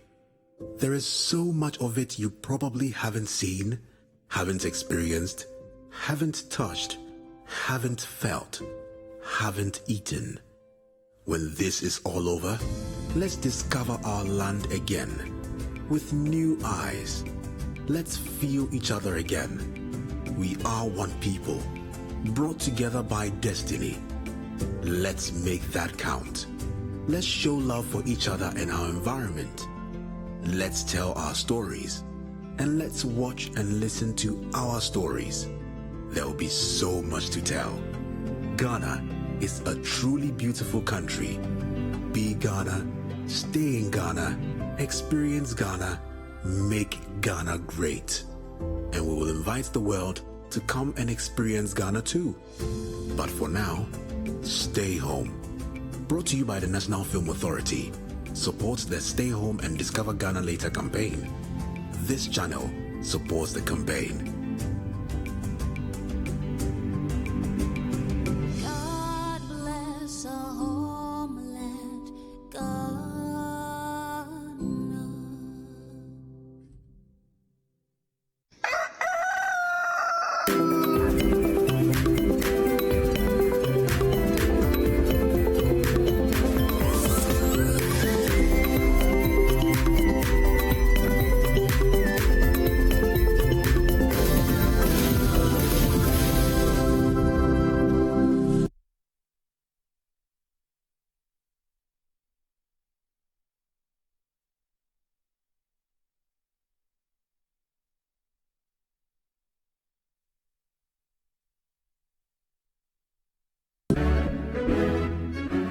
There are those with untold stories, unraveled feats, life-changing stories, and lasting legacies. They tell their stories themselves right here on Footprints. So we go to someone who will put in our various cells, and then someone you have it's a huge prison. And then it was then that it dawned on me that I was really in big trouble. Do you think that the overthrow of Limann was justified? I think that with hindsight, there was no justification. Be inspired by their hard work and resilience that led to those outstanding achievements as we trace their footsteps through the capsule of time. Because of my upbringing, my mother, my father, they are, Christianity. So because of that, strong hands at home. Even though I'm the guy smoking, doing all kinds of that, I've never tried. You've never tried? No, never tried weed or anything. Nothing. You've never tried weed? Even drinking, alcohol, no. Why should you people put everything, go on? Everything was done before Nkrumah arrived in the country. No, aho ni leba ye. Aho never ye. So join me, Samuel Atamensa, and my guests every Saturday at 9 a.m. and Sundays at 4 p.m. only on City TV. Footprint is sponsored by Bethel Logistics Company Limited, experts in shipping logistics.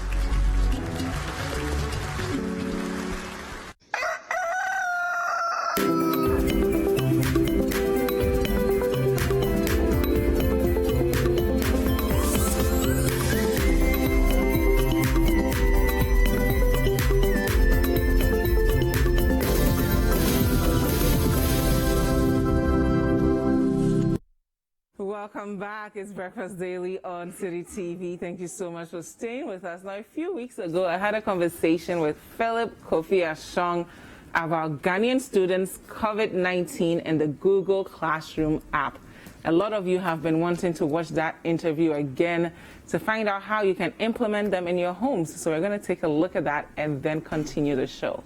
Don't go anywhere. We'll take a look at it and continue Breakfast Daily.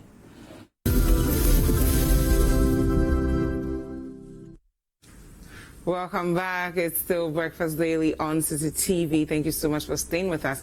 It is an interactive show, so wherever you're watching us from, we want to hear from you. Use the hashtag Breakfast Daily for us to hear from you on the WhatsApp line 0550-585-832. If you're outside Ghana, use the country code +233.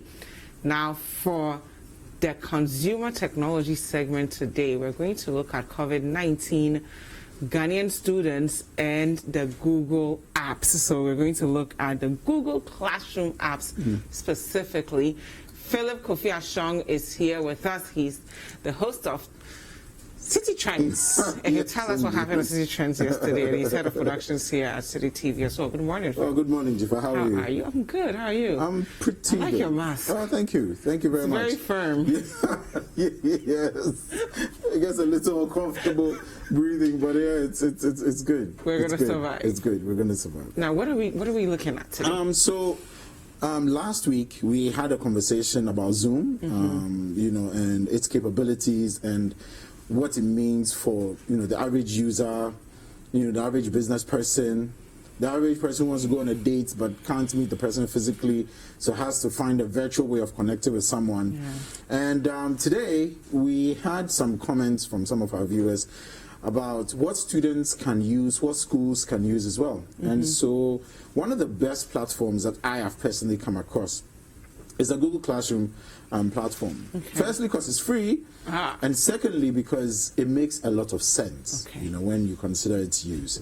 So before we get into all of that, all the juice, basics and everything, because it's one thing having the platform, it's another thing exploring the far reaches of the platform. Yeah. And once you get the platform and you start exploring it, you find different ways of applying it to what you do. Okay. So you can have an online class, sign people up, and do whatever you want to do. A school can use it in a different way. Okay. An artist, a musician, a playwright can use it in completely different ways. Nice. And so what we're going to do today is just give you an overview of what the app is, or what the platform is all about. And then based on how you typically tend to use the platform or typically tend to interact with people you're either teaching or giving instructions to, you know how best to apply it. So we're going to see a quick video from Google about a general overview of what the platform is. So check it out.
So, I mean, basically, that is a general idea of what the platform is all about. As you can see, there's so many things you can do. Yeah. But I just have to say right from the on, it is not for lazy teachers. Why?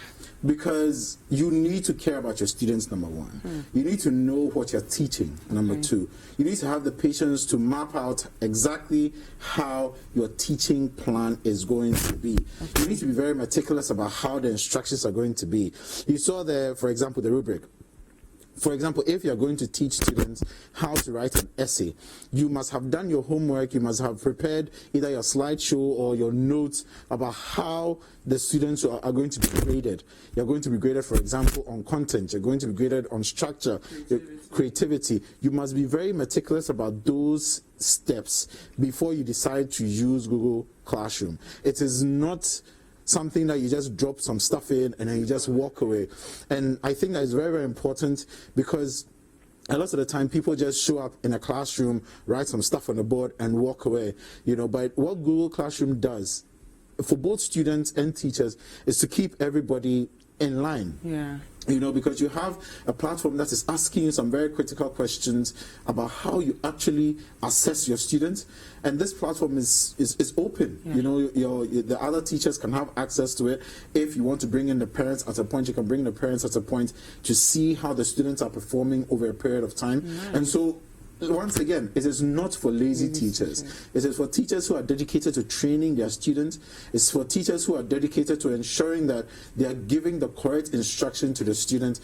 They are following up on the progress of the students, because the platform allows you to interact with students. And you could see there are certain sections where you can comment specifically on something that the student said. So the student submits an essay, for example.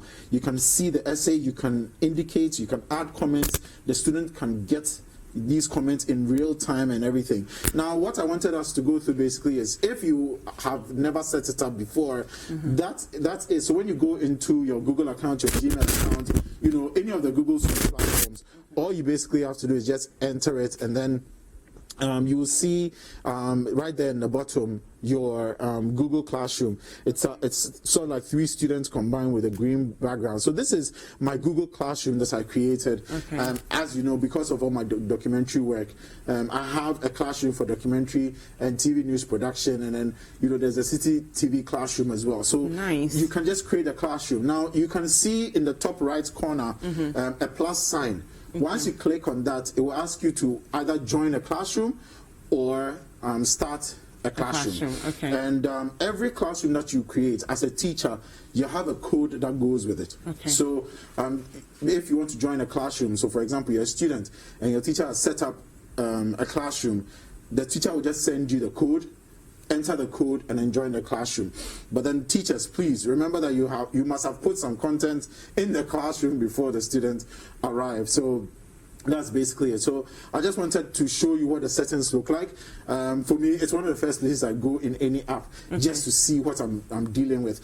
So you have a section for comments, and then you have a part that shows you what you can do with the classes that you teach. So as I said, the City Media Academy, where we have, you know, some content people want to interact with. So you go there. Now the very first tab at the very top is the Stream tab. The Stream tab basically is a stream of everything that has gone on in the classroom. So as you would have in a classroom where, you know, the teacher will come in at 7 o'clock, he will write some stuff on the board, the teacher will scold one, you know, students. That is the stream, everything that's happened in the classroom. So once you go in there, you'll be able to see all the information that has been done in the class. So in case you miss out on anything, it's easy for you to go back and get a sense of what has happened. Now, when you enter into any classroom as a teacher, you can either, you know, create an assignment, you can create a quiz, for example, you know, and all the options are there. You can even make reference to an earlier post that you've made. You can do an assessment and things like that. All of that is available for you to see. In the People's tab, you can get to see everybody who is in the classroom, every student who is in the classroom. You can also create one for parents who you would want, you know, sort of like a PTA meeting or a bring your parents to class. How does this make education more interactive and engaging? Because a lot of us are used to this one way of learning where the teacher knows it all, students can't ask questions. How does this really help with making education more engaging and students actively participating in their education? It makes it more engaging because you almost have a one-on-one with the student. Now we are obviously having to focus on this because of the times we're in. COVID-19, the pandemic is like literally everywhere. Schools are trying to find other ways of giving instructions to students, keeping them studying. As most teachers I've interviewed on City Trends will tell me, it's about getting the students curious, getting them to, you know, be engaged as often as possible. So with Google Classroom, what you basically do is you have an opportunity to give direct feedback to specific students or to give feedback to the entire classroom. You know, whereby, for example, if you were in a classroom setting, you would probably ask one student to stay behind. It can have its own connotations. You know, the friends will probably, the teacher said he should stay behind. And all the shame that will come. Oh my God. But with this, you can very discreetly send direct messages to a student. Wow. Give direct feedback to a student.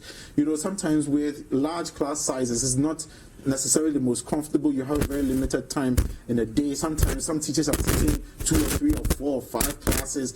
But with this, you can actually have a control period. You can tell yourself, you know, I have a 2-hour period whereby I interact with my students. You can give direct feedback to specific students if they need it. The platform also allows you to be able to grade.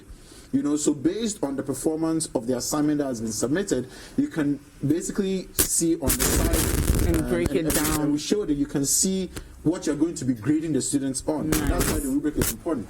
Because if you set out and clearly make it very visible for all students that, listen, this assignment, I'm going to grade you on content, I'm going to grade you on structure, I'm going to grade you on creativity, whichever one it is. Every student knows exactly what's expected of them.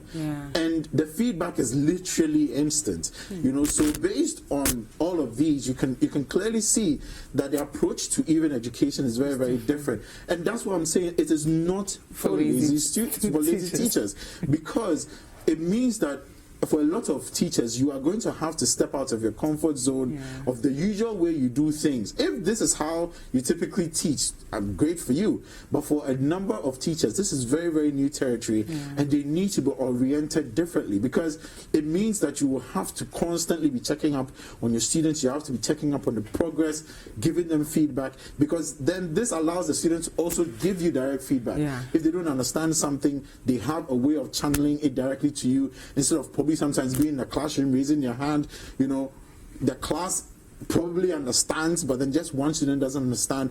This platform allows the student to get in touch directly with you, to give you direct feedback about how, you know, their progress is going or they're retrogressing. So there's so many advantages to this. You can sit in your home and give instructions to your students.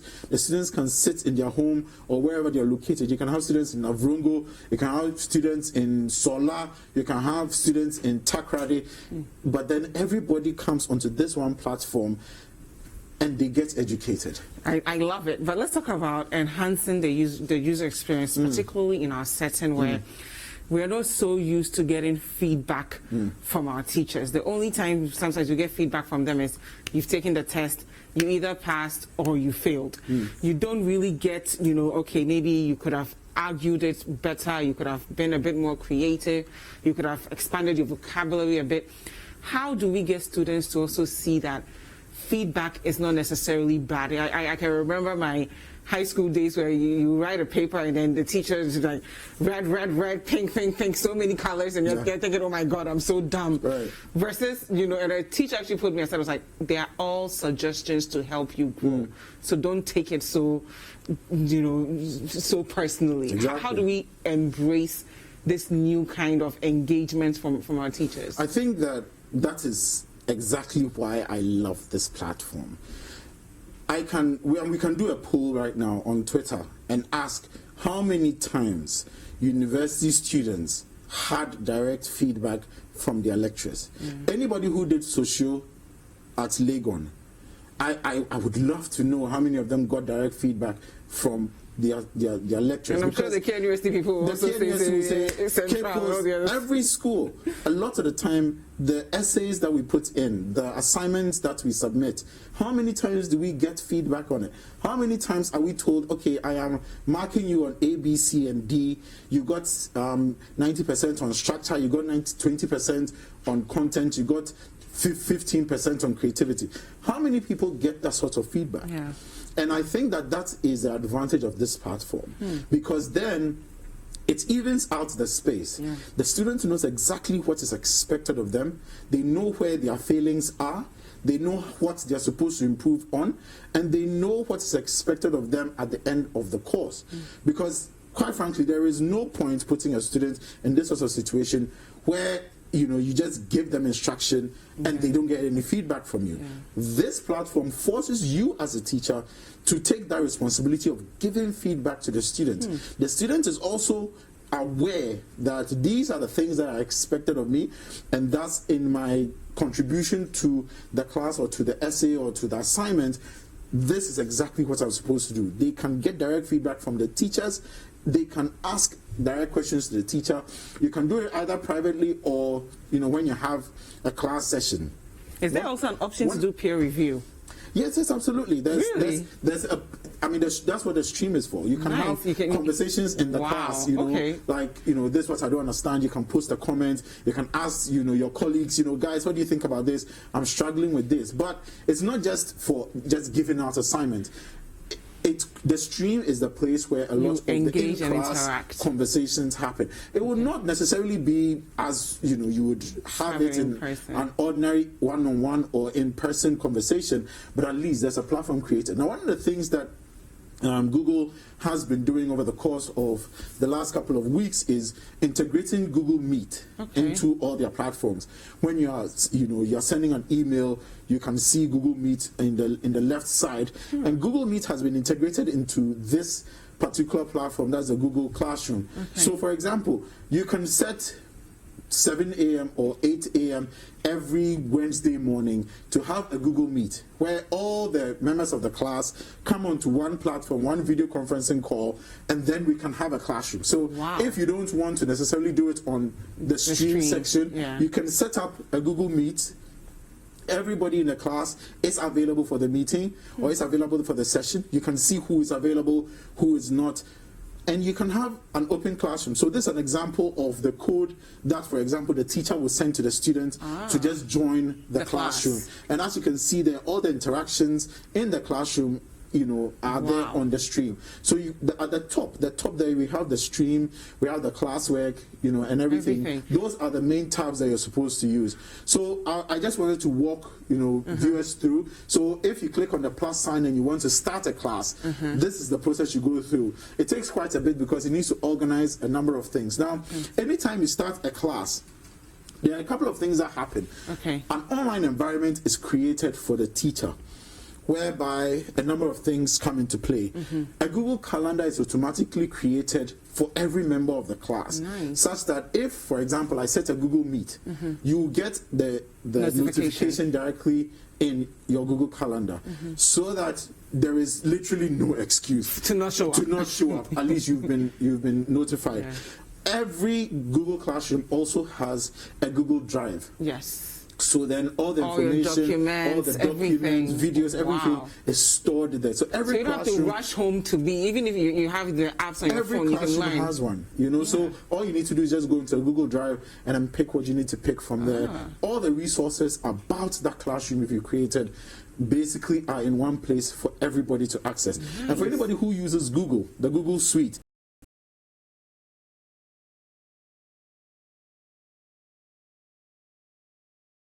or who has a Google account.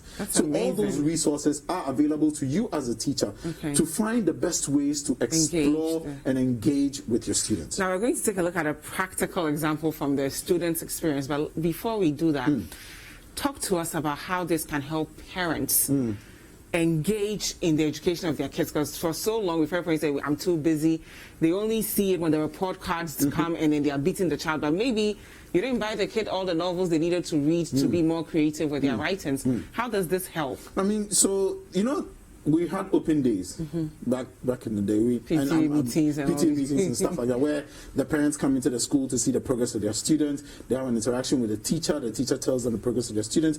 Well, this platform actually allows you to do that. And you as the teacher can create the environment for the parents to be invited into the Google Classroom to have an interaction with the teacher, where you get to see the progress of your students. You get to see how well they've done over a period of time, what sort of assignments, what sort of grading they've had, where their weak points are. And the good thing is, all of this is digital. It's not someone marking someone down for some reason, because you can see the assignment and you can see what they are being measured against, and you can see their performance as against what they're supposed to be measured against. So everything is very open and very clear for everybody.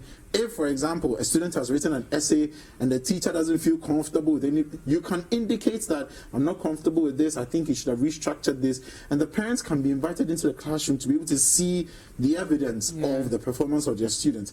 And so I mean, if you're a parent and you really want to still see a report card, you can still do it here. The teachers can create a report card of, and you can drill it down to a single assignment. You know, typically your report card is what has happened over, you know, the course of the term.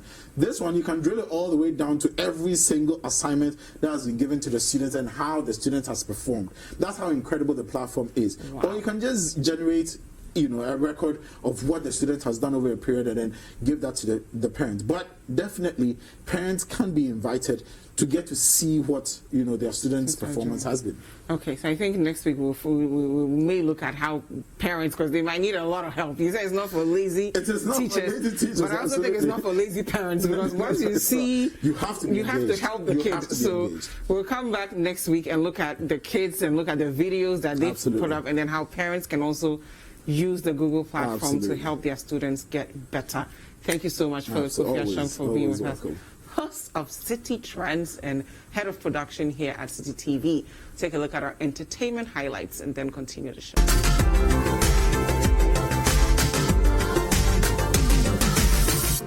Welcome to Entertainment Highlights on Breakfast Daily. My name is Ato Kwamina. Since the outbreak of COVID-19, some Ghanaians have been stuck outside the country due to the closure of Ghana's borders. Some Ghanaian celebrities who have called on the government to bring them back to the country are Kwao Kese, Papi Kojo, and Sarkodie. Contrary to reports that D Black and Sarkodie are in the United States of America, Ghana's ambassador to the USA, His Excellency Balfour AJ Bewa, has disclosed that the two rappers are not in the USA. Speaking to Sewa Emir on GH1 on Tuesday morning, the ambassador said Sarkodie and D Black are not part of the Ghanaian nationals in the USA who have expressed interest of returning home. His Excellency Bewa noted that per his confidential checks, Sarkodie currently is in Europe and not in the USA. According to earlier reports, Sarkodie was returning from a trip to Spain before he got stuck in the USA after Ghana's borders were closed on Sunday the 22nd of March 2020.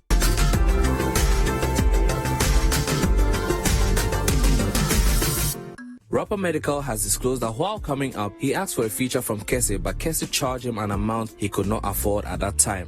The Poof Gang singer noted that coming up, artists turned him down when he reached out to them, but he refused to name names. According to him, it's a normal experience, so he did not take offense. Speaking to Andy Dusty on Hits FM, he said, "I remember this one time I liked Kese for a song and he charged me. That time I had nothing, so I couldn't do the song. I think he charged me 1,000 Ghana cedis. I didn't have the money," he recounted. But it's normal because it's work. They charge to do features. It isn't something to take personal. It's one thing you go through as an artist coming up, he added.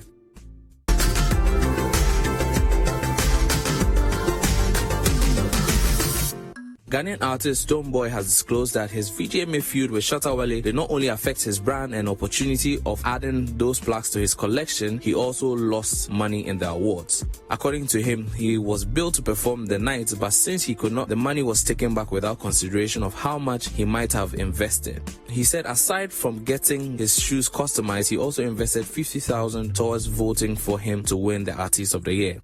And that's all for Entertainment Highlights on Breakfast Day. My name is Ato Kwamina.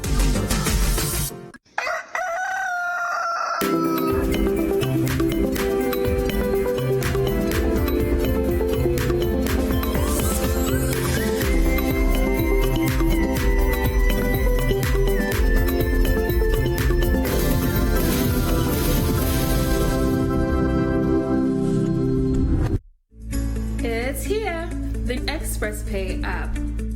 More social, more power, more services. Experience a cooler way of payments with exciting new features. Want to go social? Upload a cool image to add a personal feel to your account. Payments are even more seamless with an enhanced process. Mark some accounts as favorites so they are super easy to access. Even cooler, view payment due dates and check remaining balances for your favorite accounts. Want to repeat a payment? Do that right from the History tab. Have all your money in one place with a sleek look and feel. Bank Direct has had an awesome makeover. You can now send money instantly to 22 banks and counting. ExpressPay, payments simplified.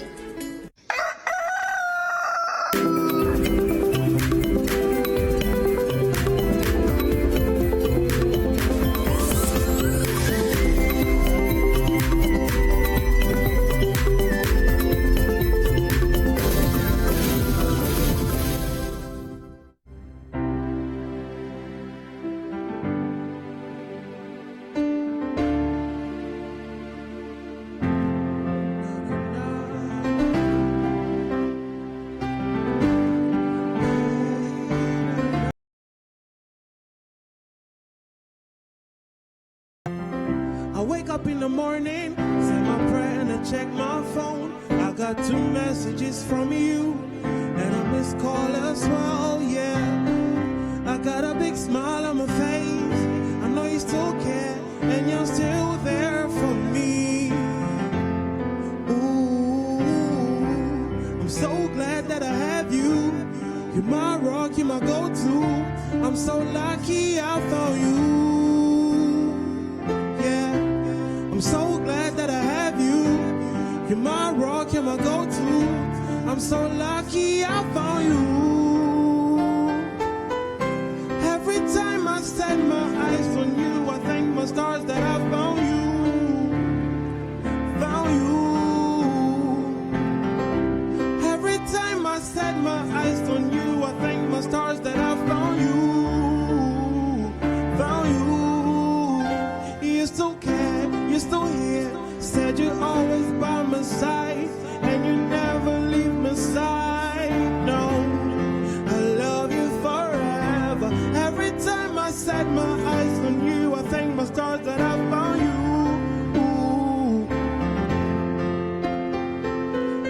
When I wake up in the morning, you be the first thing on my mind.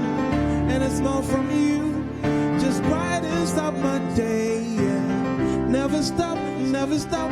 The things you do to make me love you more, yeah. I'm so glad that I have you. You're my rock, you're my go-to. I'm so lucky I found you. Hey, I'm so glad that I have you.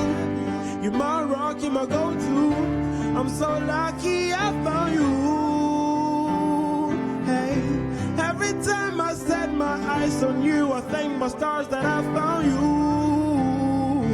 Found you. Every time I set my eyes on you, I thank my stars that I found you.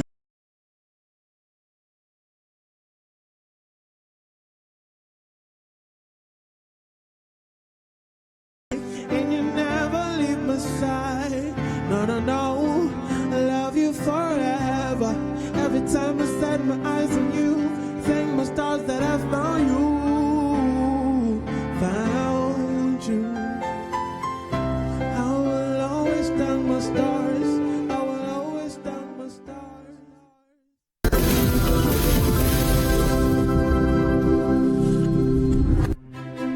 Imagine if you can get all the understanding on some of the difficult subjects you struggle with in school. As a student, do you feel dissatisfied with how hard it is to figure out the subjects you're learning? Or as a parent or guardian, do you worry that your child is struggling to understand some of the subjects in school? Well, now you don't need to sign up for extra lessons or tutors. Simply tune in to Class Act, Mondays to Thursdays at 5:30 p.m. on City TV. Class Act is a show that seeks to enable senior high school students gain a much better understanding of what they learn in school. All you need is a TV, a chair, your notebook, and your pen. Get clarity on subjects such as maths, English, IT, and science. Class Act airs every Monday to Thursday at 5:30 p.m. on City TV on DSTV channel 363 and GoTV channel 182. Don't forget your pens, pencils, and your notebooks, and tune in to Class Act only on City TV. City TV is live on DSTV. Go to channel 363. On GoTV, access City TV on channel 182. On a digital TV, please press the menu button on the remote control and run a news search on your TV. Take note that without an antenna, you cannot access City TV on your television. City TV can be accessed on a free-to-air digital box like the GoTV and StarTimes box. City TV, it's your world.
Ghana is a beautiful country.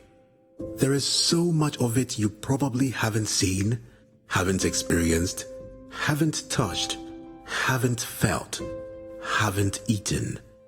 When this is all over, let's discover our land again with new eyes.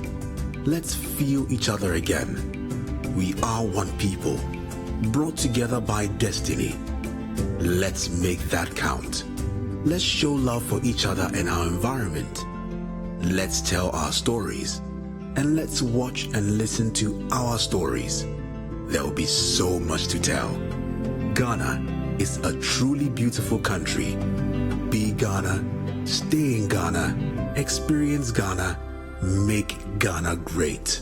And we will invite the world to come and experience Ghana too. But for now, stay home. Brought to you by the National Film Authority.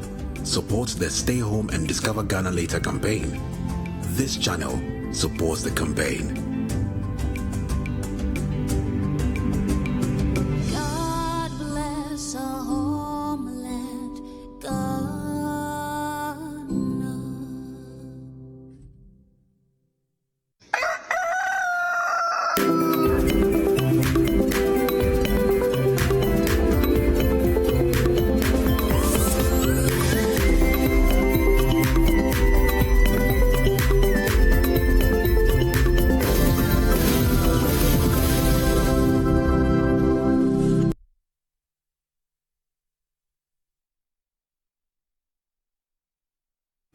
Welcome back. It's Breakfast Daily on City TV. Thank you so much for staying with us. Now, every Wednesday, we have the Hello, Mr. President segment. We've asked you to submit your videos and your text directly to the president, and we're going to go through some of the concerns you're sharing with him this morning. Again, if you've not been able to send us your concerns, remember that you can send a video in. Things going on in your neighborhood. Perhaps you've not had water for a week. Your roads are bad. You feel as though no one is listening. This segment is a unique opportunity for you to speak directly to the president. So send us a video. We want to see exactly what's going on in your community so that the president will also see that someone is sleeping on their job. And if you want to text us as well, just make it very brief and send it to us via email. The email address is helloMrPresidentTV@gmail.com. And you can also WhatsApp it to us at 0550 585-832. If you're outside Ghana and you still want to talk to the president, kindly use the country code +233 and we will read those messages and show those videos on air every Wednesday at 9:30. So we received some of your messages last week. I'm going through it. The first one has to do with Ayensuano. So we're going to move right into that email that you sent to the president. So it says here, the Ayensuano district is one of the 26 MMDAs in the eastern region in the Republic of Ghana. The district was carved out of the then Suhum Krabwa Kota District Assembly of the Legislative Instrument number 2052 and was inaugurated on the 28th of June 2012. That's almost 8 years ago. Ever since the creation of this district, there has been no significant progress in both infrastructure and human development. Now, this sentence is very important because the reason why we create districts in the first place is to spread the wealth, to ensure that certain communities within the regional capitals get enough infrastructural support to help with their human development. The district capital, Kota, has not seen any major development. The structures that serve as offices are in a deplorable state. There's no hospital in the district capital, but a private residence which serves as a clinic. There are 2 single rooms which accommodate the agric department. So again, a full-blown new district that was created in 2012 has no proper hospital. They have to use a private residence as a clinic. Can you even imagine going into a place like that to treat yourself when you're sick? The 2 senior high schools in the districts have their own forms of infrastructural deficits. The only new building you can find in the district is the assembly structure, the district assembly structure. The worst of all, as if we've not seen enough in this community, is our plight of poor road network. So worst of all our plights is our poor road network.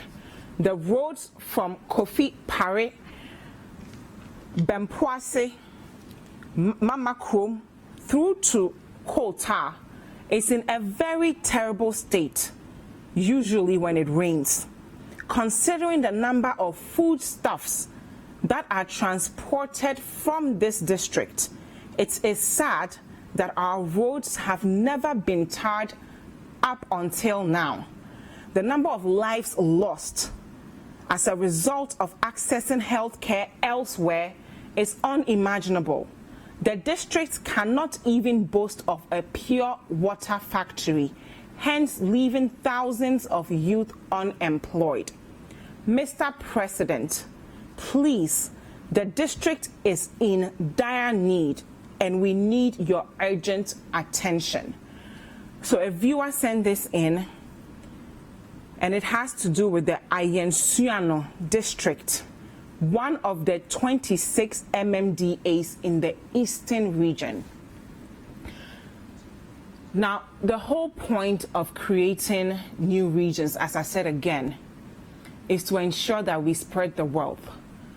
Far too often, we leave the wealth in the capital, the regional capitals of almost all the regions. So people in the different towns end up not getting the resources they need, like good hospitals, good schools, good roads, manufacturing companies moving in there to employ the people of that town. All the way in 2012, June, we created this new region. I'm very sure the people of that community thought that finally, with the creation of a new region, we are going to get better infrastructure. We are moving food from this place to the rest of the country every day, and the roads are nothing to write home about.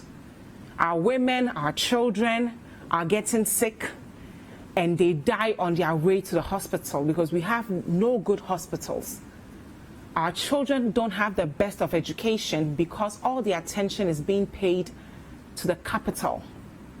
Now we've created a district and they still don't have anything.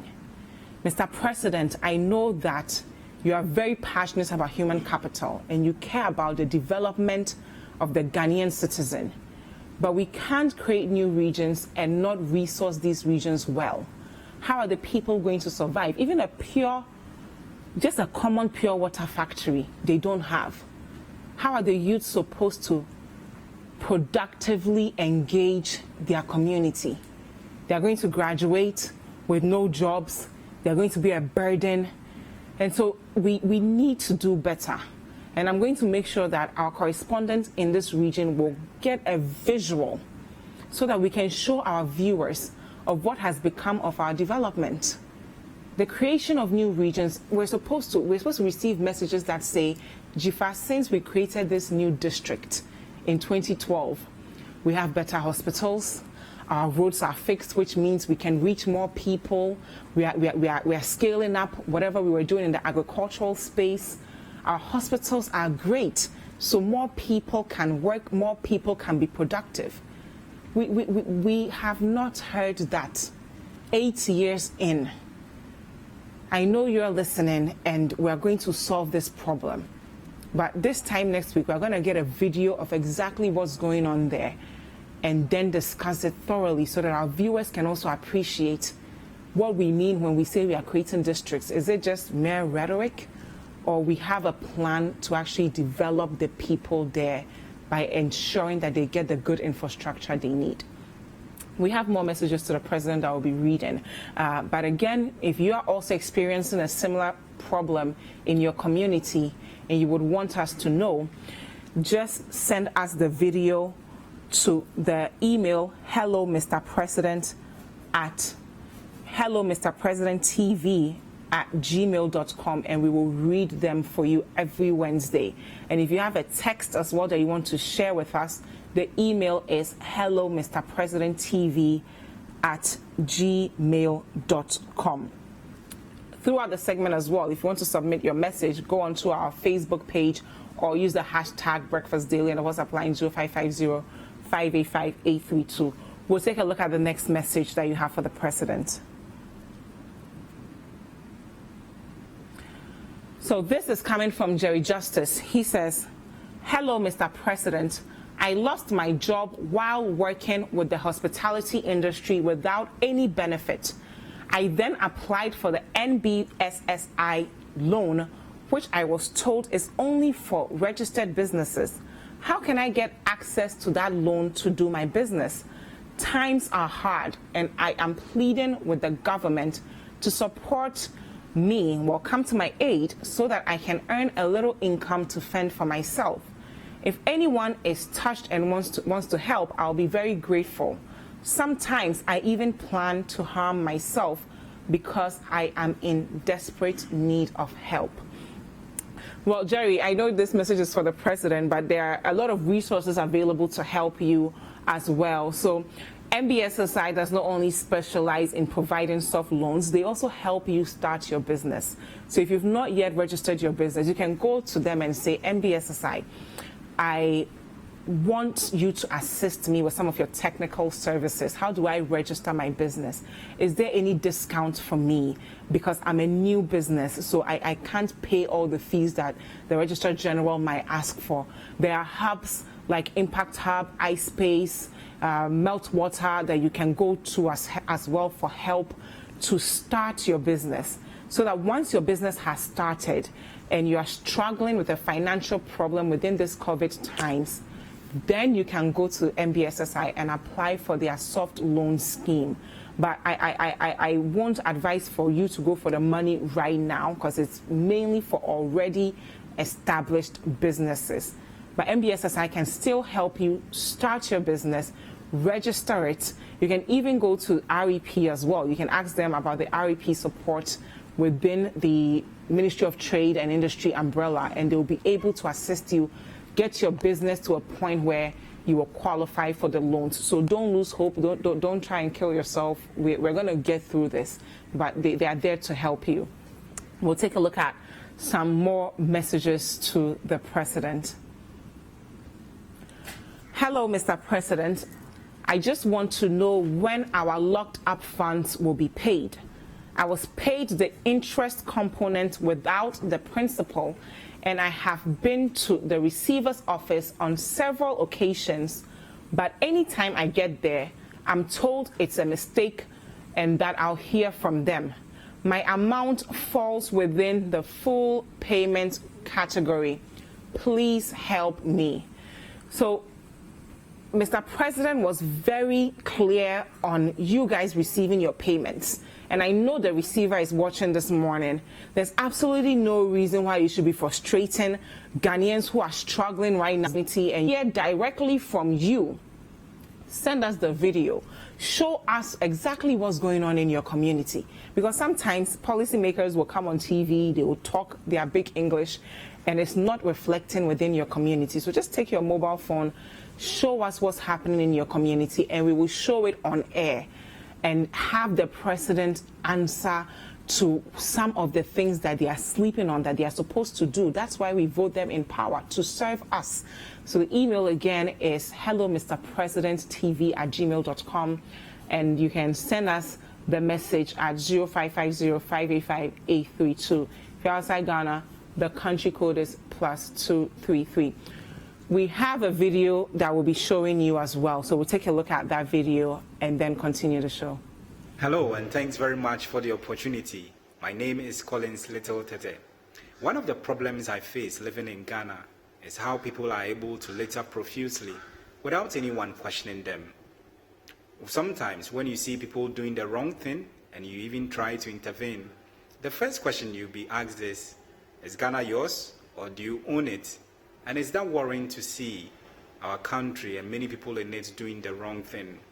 Amidst the government's intervention to keep litter bins at vintage places, you still find, because it's not our practice, people either littering or not putting it in the bin. And that is one of the major concerns I kindly like to raise to our president. Thank you. Hello, and thanks very much for the opportunity. My name is Collins Little Tete. One of the problems I face living in Ghana is how people are able to litter profusely without anyone questioning them. Sometimes when you see people doing the wrong thing and you even try to intervene, the first question you'll be asked is Ghana yours or do you own it? And is that worrying to see our country and many people in it doing the wrong thing? Amidst the government's intervention to keep litter bins at vintage places, you still find, because it's not our practice, people either littering or not putting it in the bin. And that is one of the major concerns I kindly like to raise to our president. So there you have it. How do we make Accra and Ghana the cleanest country in the world if people are still, throwing trash about? A couple of months ago, we made some strides with providing cans outside for people to keep their trash in, especially now that we have a virus on our hands. We can't look away while we dirty our country. So this is actually to all of us. How do we ensure that we keep Ghana clean? But I know the president has more work to do to keep this nation clean. Kwaku? Yes, yeah, so there's a lot of challenges, a lot of issues, but it's a very interesting place that we find ourselves, and I think that the president is listening, his people are listening, and these issues will get to them this morning, and they are going to take up the issues. We were joined earlier on this morning by Bills Brown. He's playing some really, really good music this morning, and we're going to have a conversation with him. But if you're watching, wherever you are, if you were taking part, and if you've taken part already in the Hello, Mr. President segment, remember that those of you who have issues wherever you are, whether it's land guards, whether it's roads, whatever the issue is, wherever you find yourself, make sure that you send your problems to us. Now, Bills Brown is here. Good morning, how are you? Good morning, sir. Yeah, fine, thank you. How are you? Fantastic, I'm good. Now, tell us a little bit about your music. When did you start? What is it that you call yourself as a musician? Okay, so basically, I've been singing like when I was in junior high school and stuff like that. Okay. I've been in choirs, I've been in a cappella groups. Okay, I see. Yeah, so I've been singing, but then I took it seriously. I wanted to pursue music as an artist. Okay. I think 2019. Okay. Yeah, it was my friends. Yeah. They were the ones who actually pushed me. Okay. Like saying, like I have the talent and I'm just sitting there doing nothing. Yeah. I need to do something. So yeah, and so far. Your music is beautiful. Where can people Thank you very much. Do you have stuff that we can download? Oh yeah. I have songs out there on almost all digital platforms like Apple Music, Tidal, Spotify, SoundCloud, Audiomack. I have visualizers on YouTube, and I have songs out there. How can people find you if they want to look for you? It's Bills Brown. Bills Brown. Yeah, and people mistake it for Bills Brown. It's together actually. Bills Brown. Bills Brown. Yeah. Word. Okay, so not super. Bills Brown. Okay, not separate. One word. Okay, so we'll have to call you back for an extended interview. That's okay, fine. So you'll come. All right. Thank you. Well, thank you very much for watching Breakfast Daily. My name is David Kweku Sechi. I do this every day with Jifa Ekria Ametam. It's been a wonderful morning. Thank you to Bills Brown. Thank you to all our guests who were on the show this morning. Have a fantastic day. Keep watching City TV. We'll come your way again, same time tomorrow morning.